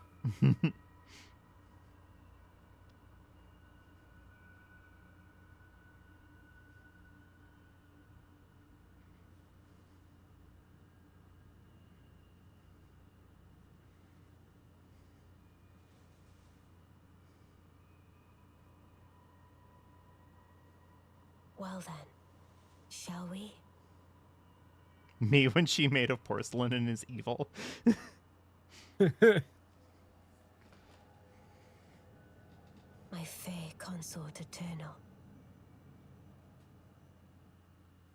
Chat would be posting Jizzman emotes on that image if they had some. Yeah, I don't have emotes because YouTube is not allowing me to be a YouTube partner. I checked again The recently. Age of the Stars ending. I checked again recently and they were like, "Oh, we need to verify whether or not like you can do it," which, you know, they should have verified because Oh my god.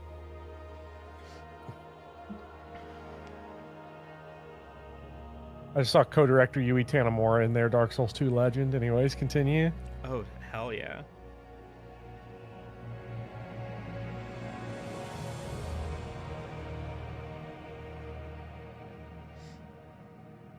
We got no Jizzman. Hey everyone, we beat Elden Ring. Wasn't even that hard. Yeah. Game's pretty easy. Some people are even saying toddlers. It's for 5-year-olds. Younger children even.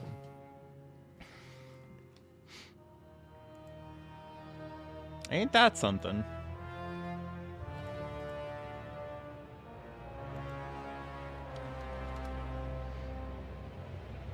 Oh, Elden Ring. Well, I mean, you haven't beaten all there is to do of Elden Ring yet. So we still have more to look forward to. I am very excited for what Shadows of the Earth Tree is going to be like. Yeah, we're going to take a little bit of a break, though, because you're overwhelmed and I'm overwhelmed. And I think a little bit of space will do us some good. They're saying this game is for 12-year-olds. Wow, they must have made a really hard one this time. This is Honestly, okay. yeah, it's like So it's still my least favorite of the Souls games. But like we're talking about like the difference between like a 9 against like versus like a 9.5. Like this was still excellent. I don't exactly get like the hate on it. I personally struggle with open world games, so like there is a tiny part of me that felt very overwhelmed by it, but I think once it kind of gave up the idea of doing all bosses or like literally like extracting all things out of it and just like I ask you to like give me some highlights of like the good stuff, I kind of got behind it a little bit more. And also, frankly, 1v1ing Millennia did like kind of make everything click for me a little bit better, you know? yeah. And I definitely wonder, like with Shadows of the Earth Tree, you're going to be, let's just say, put a little bit on the back foot with Well, if it gets too hard, I can the rely on you to like, exploration. bail me out at least a little bit. Yeah, well, and I'm going to be interested to see how I'm going to be interested to see how your familiarity with the game's combat system and its like sort of tools in that realm is going to translate over, because I think Shadows of the Erd Tree is weird because it is both easier to explore than the base game, I think. But I will probably give some soft guiding on some things that you might not have gotten used to, because it does assume obviously that you played through the base game for 80 hours instead of 20 or 30. So this is officially the longest Souls series on my channel. yeah, I mean, it is a big, This It was is a what, big, like big old 11 game. parts? Jesus, something like that. I can't believe I used to stream games that were over in like. This is 10 parts. This is 10? 10. Let's see. Sekiro was 4. Sekiro was 4. I beat that in 4. Bloodborne was 4. Dark Souls 3 was 5. This is all DLC included, by the way, for these games. Yeah. Dark Souls 2 was 6. Yeah, that was my Dark Souls longest 1 running like long series. Dark Souls 1 was 4. Demon And Souls, I think, Elden was also Ring, or 6. Demon Souls was 5. Demon Souls was 5. 5. And that was before we started doing these like insanely long streams.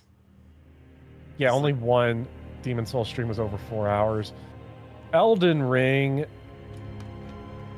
also probably felt longer because like it took 10 parts, but it did not take 10 weeks. It took No. Shit kept on coming up because my summer had been very, very busy. I was out of state. It took for, almost like, 5 a lot of months it. to beat. Yeah, it took almost 5 months to get through the base game. Damn. So, yeah. Well, it's done. It's done, and honestly, I feel really good. I'm glad that I beat the final boss solo. It didn't even feel that hard. I'm gonna be real, guys. I don't know. Elden Ring's difficulty comes down so much to like knowing and using the tools the game gives you. Obviously, Mimic Tier is always gonna It's make weird. things easier, but like It's just using your damn jump attacks when you're using heavy weapons is I'm gonna such a say big. a couple. I'm gonna That's say a big couple of thing. things.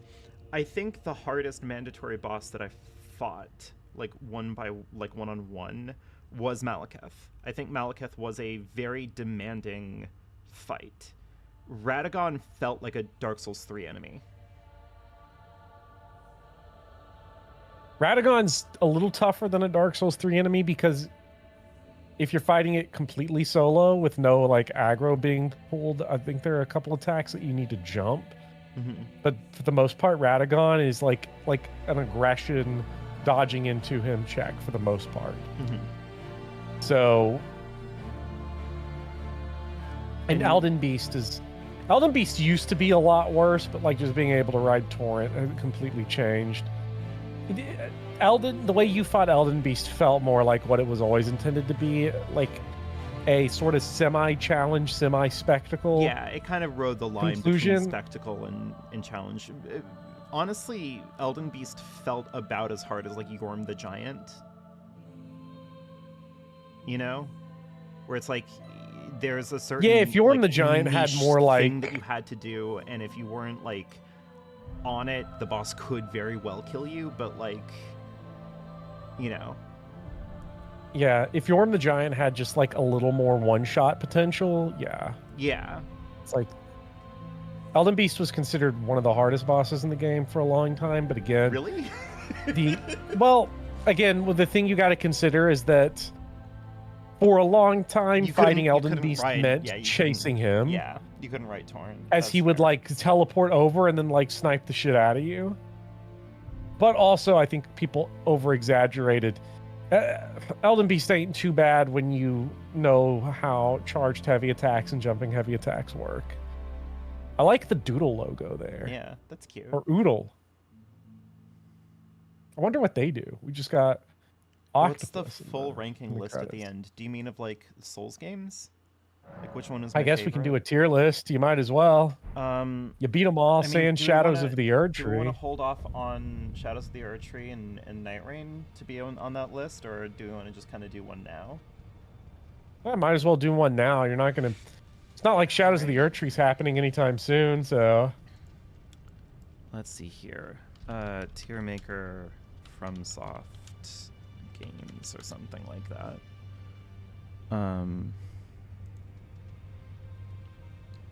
Let's see. Does this have every one of them? It does seem to have all of the ones that matter because it doesn't seem like it has Night Rain, but I haven't gotten Night Rain yet. So hold on, let me see here.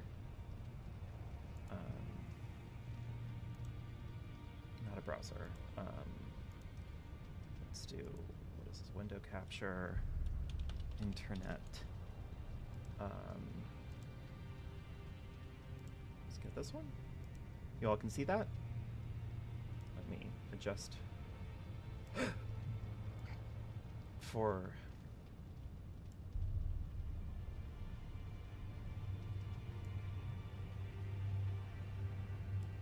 All right, it is up there, yeah. There we go. Okay. This isn't where they're gonna be. I'm just kind of gonna put the ones here that like I'm going to use to talk about, I guess. Dark Souls. Dark Souls 2. This is really hard to see. Bloodborne. Well, you PS3. put the wrong Dark Souls 1 up there. I'm sorry, it should be this one, right? Yeah, because you played remaster. Okay. Because I didn't play... And is this the right Dark Souls 3? Is this the one that has all of the... Yeah, there's only one Dark Souls 3. There's the Fire Fades edition, but it never released on PC. Oh, then I have both Dark Souls 2 then. All right, Yeah. that's Only all need 7, Scholar. right? Yes. Okay. Be careful not to leak hard drive. Yeah, I'm not playing anymore tonight. I'm sorry. We're done early, which is good. I have a lot of work that needs to get done. Okay, just on impulse, I would say, like without thinking about it, that's probably where it is for me. Yeah, I'm not going to make any comments about Dark Souls 2 because, like, I need to play that game again without it being that marathon setting with the online. I can adjust these a little bit more.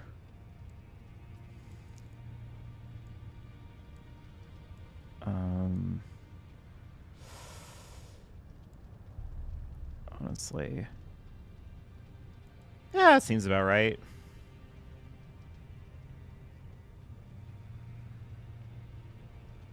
Dark Souls 3 being that high up. Bottom of the S tier.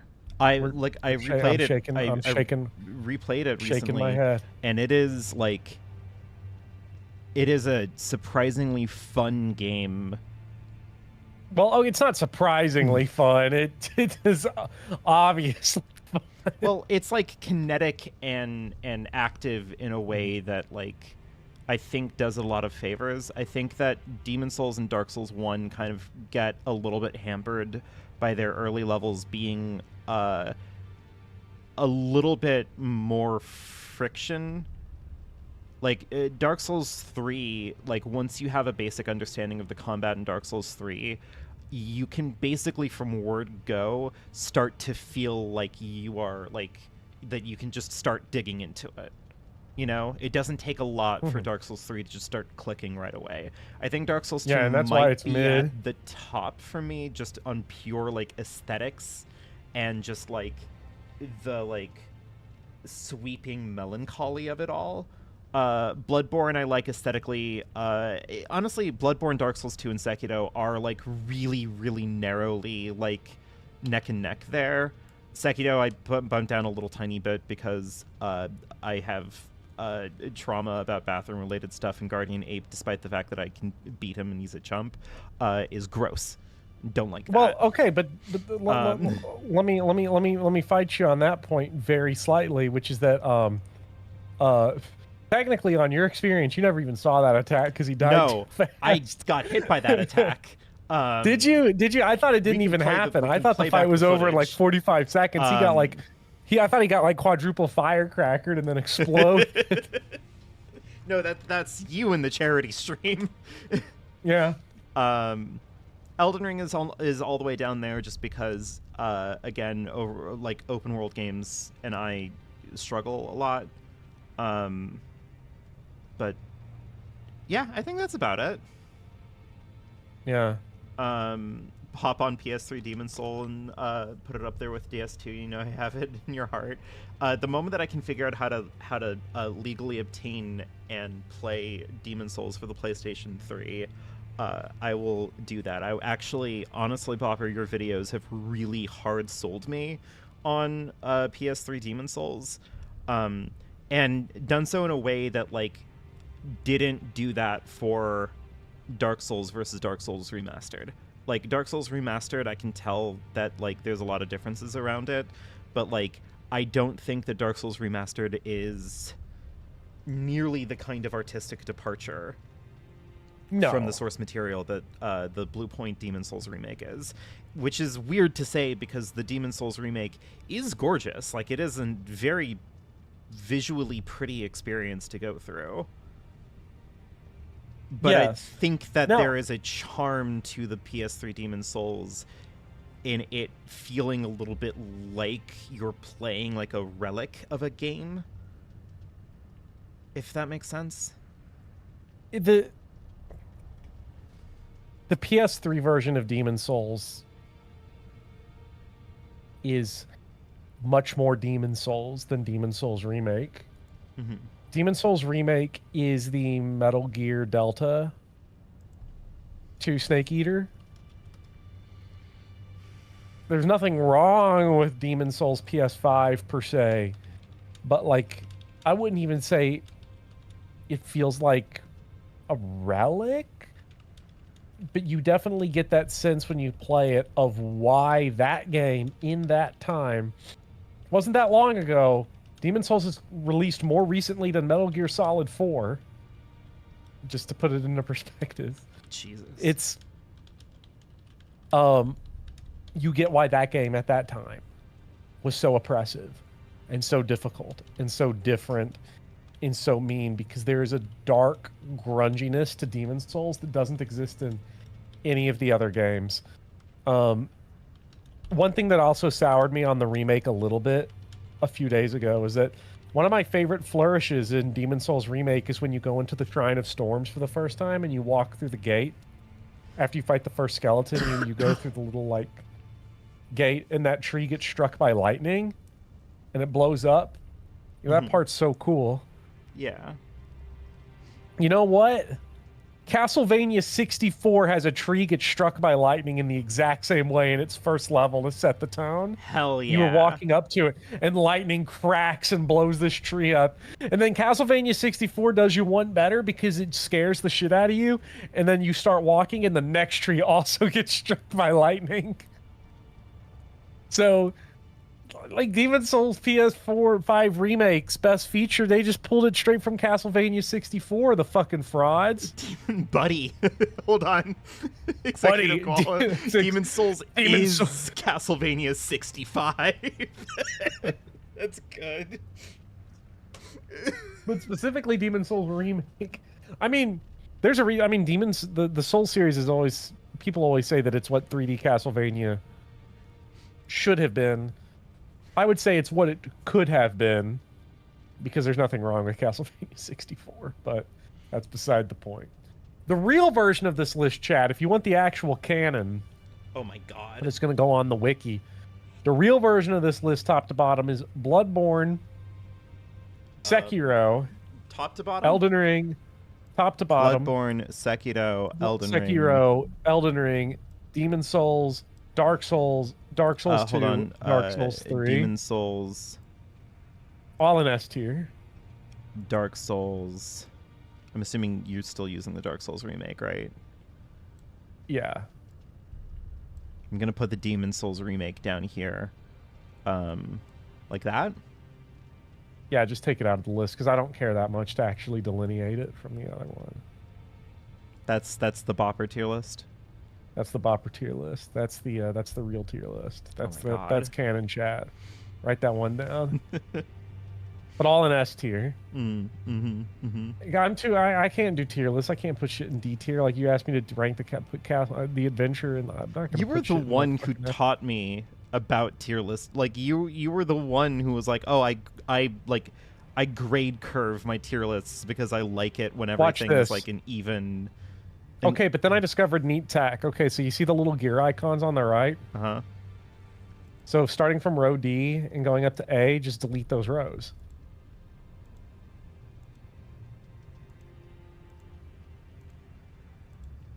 Oh. And all of a sudden, we now have That's a symmetrical tier list. That is a symmetrical tier list. You're not wrong. You can draw a line right through the middle of that, and it's the same on the top as it is on the bottom. Look at that. All right, fair enough. Fair enough. Yeah, that's power, chat. Also, shout out to whoever made this tier list for Bloodborne and Demon Souls Remake, not having transparent backgrounds. Yeah. And being at like some kind of fucked up aspect ratio compared to the other cases. It's great. People will say that Bopper always says that and is correct. I'm always correct on these things. I'm just too optimistic. I'm too nice. Can I stream Castlevania 64? It sounds awesome. Sure, why not? I'll stream Castlevania 64. I'm gonna stream Harmony of Dissonance in October because I was gonna stream Portrait of Ruin, but then I saw in my advanced collection that I have never actually gotten the true ending of Harmony of Dissonance because it doesn't have the little completion crown next to it, so I got to get all my Chivos. I beat Harmony of Dissonance, but apparently I didn't do the true ending. I didn't realize. I thought it just had a shitty ending, but apparently turned out Well, now you that gotta, there's like some you that gotta like go you can back. actually fight Dracula or some shit at the end. So I guess I quit it like someone. If you quit Soten after beating Richter, you're like, wow, Symphony of the Night sucks. Didn't even realize it as the second half of the game. So I go do that, but. I miss Elden Ring. It's so good. There's still Night Slop though. There's Slop Rain, whichever you Slop prefer. Rain. Yeah. It's gonna be great. It's gonna be me, you, and Lord Pent probably. Yeah. It's almost Castlevania 4 time. Buddy, Castlevania 4 is mid. I'm just gonna say it. I'm the one person that's gonna say it. No one's brave enough to say this. Now, are you streaming 100 Line tomorrow? Yes. Oh yeah. I gotta get some endings in 100 Line. The I got a new ending the other day in 100 Line. how many endings do you have? I'm definitely in one of the timelines of all time, but you know. Do you know what ending number it was, or how many endings do you Yeah, have? I have a total of 8 endings, which is bad because I'm making a video next month. That's what I have. I have 8. But I got ending Or maybe I have 6. I don't remember. 51. Okay. I have officially gotten endings 51, 62, 66, 71, 82, 91, 92, and 94. We have a similar overlap on some of those, I think. Ooh. Are the 94 and stuff, is that from Mystery Route? Yes, I have gotten pretty far into Then, yeah. into Mystery Route. Yeah, then we have some similar ones then. That's fun. The Mystery Route, boy. I believe, is one of the ones that was written by Uchikoshi. Yeah. Yeah. It made me so mad. And so does Killing Game Route. Killing Game Route makes me more mad. Mystery Route makes me more mad for reasons that are not associated with the writing. Oh, it's because of the But story because- lock. Yeah. And it was my first route. Yeah, my first, I think my first ending was 66 or something like that, I think that was. Because I swapped into a route that I kind of didn't want to do, but it was fine because the other route that I was going for was also story locked, so I just decided to kind of go for it. Yeah. And then out of just morbid curiosity, I just kept on pushing that route to, like, the farthest point that I could push it. Mhm. I don't know. I feel like a lot of people that I talk to about 100 Line will, like, express frustration or annoyance, or like generally be annoyed at, like, some of the routes are wasting your time and that they're not routes that are, like, routes that have to do with, like, the world or, like, the ongoing story as, like, you were left off at the first ending. But, like, am coming at this from the freak perspective of like, there are 100 endings. I have 8 so far. I got time. Like, if they want to like Yeah. do whatever, like, I'm not looking at it like I need to know the story. I'm looking at it like I gotta get them all anyway. So like, fuck it. Like, sure, you know, whatever it is. I also like, you know, people have been talking a lot about my goat Kyoshka being lame and sucking, but I don't care. I love my dumb idiot daughter. She's so stupid and I adore her. I like her too. I like her too. The amount of just like raw animal sex she has with that holy Jumanji sword. Yeah. Peak content. Just ask Justin. Nen. Oh, Kyoshika, my goat. Honestly, like, I've been struggling a lot now that I'm at the tail end of making the Zero Escape essay. Because, like, the voiceover is there, it just has to be, like, edited and put together. Like, I'm now trying to stitch these two competing ideas of, like, or philosophies on how to, like, make these kinds of games together, Kodaka and Uchikoshi's. And I have to say, like, there is a weird amount of affection that I have for everybody in 100 Line that I just don't have in either of the other properties. Yeah. Like, I definitely have, like, characters that I really, really like in both Zero Escape and Danganronpa. Mm-hmm. I don't think I hate anybody in 100 Line. Everyone in 100 Line's great. There's no one boring except Takumi. But, you know, I've seen people like I love get Takumi. angry at Takumi because they're like, "Oh, Takumi is like a fucking monster," and again, maybe this is just me being a weirdo about it, but in my mind, I'm looking at it and I'm like, Takumi isn't a monster. Takumi is trapped in the fucking wheel of samsara. Like, yeah, he's a monster in kind of the same way that Bill Murray is a monster in Groundhog Day. Yeah. Which is to say, oh, some yeah, guy. I kind forgot of. about Shoma. Like, I forgot about Shoma when I said I that. still I like completely Shoma. erased I'm it. sorry. Nah, he stick ran dry. He is the poor man's Gaku. Gaku's my real goat. Okay, to be fair, Gaku opens 100 Line in a way that you're like, oh, this guy sucks bad. And, like, I don't think there's a character in 100 Line that has the kind of meteoric growth in, like, my own personal, like of a character as Gaku and potentially Ima. Ima and Gaku were very much at the bottom for me. And now I adore both of them. I love Gaku. Maybe Shoma will sell himself on me, but it's not happened yet. I can't believe that I have become pro Ima. Like,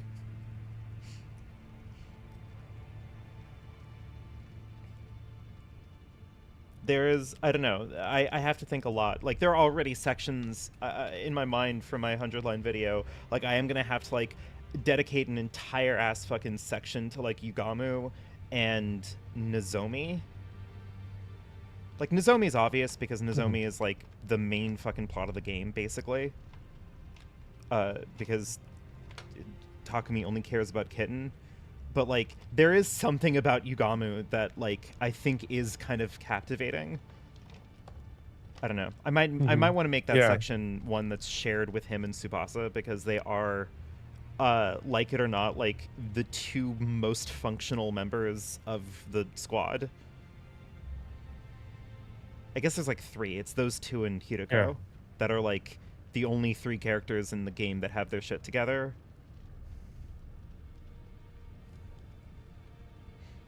I love Tsubasa.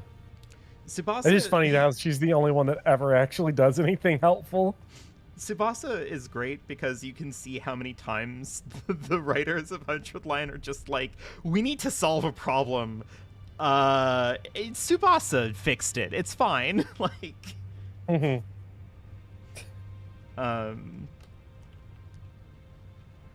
yeah, no, it's a good ass game. I've also seen a lot of Ava, and I want to like get to know Ava more, but like, you know, Mhm. I don't know. It's a strange game, and I got to figure out how to like put it together. Oh yeah, and I'm also gonna make a section on Darumi. I am sorry. I'm gonna have to talk about Darumi. Peak Darumi. Love Darumi. Because she's kind of the apotheosis of like Kadaka's like meta character, you know. Mhm. All of us want to get to know Ava more.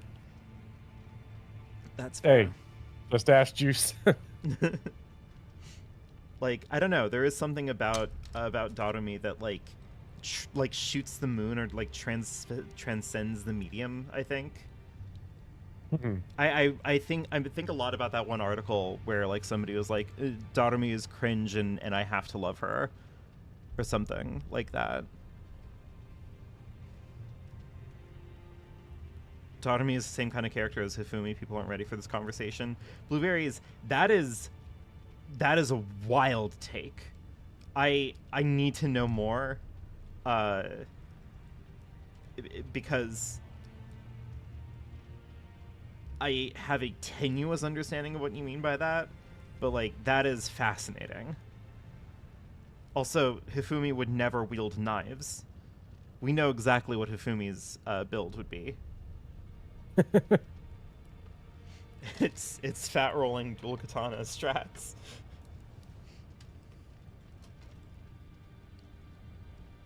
God, just trust me. Dark Souls 2 is going to be good again for you one day.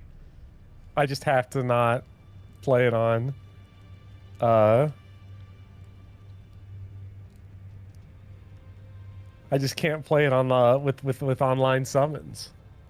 Yeah, you're not allowed to So have disappointing. fun. You're banned from it. Yep.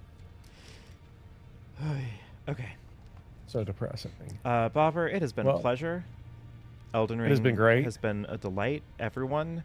Elden Ring will return in the future Sometime. at some point. Yeah. But until then, this was fantastic. Yeah, it was a ton of fun. I will see you all on Saturday.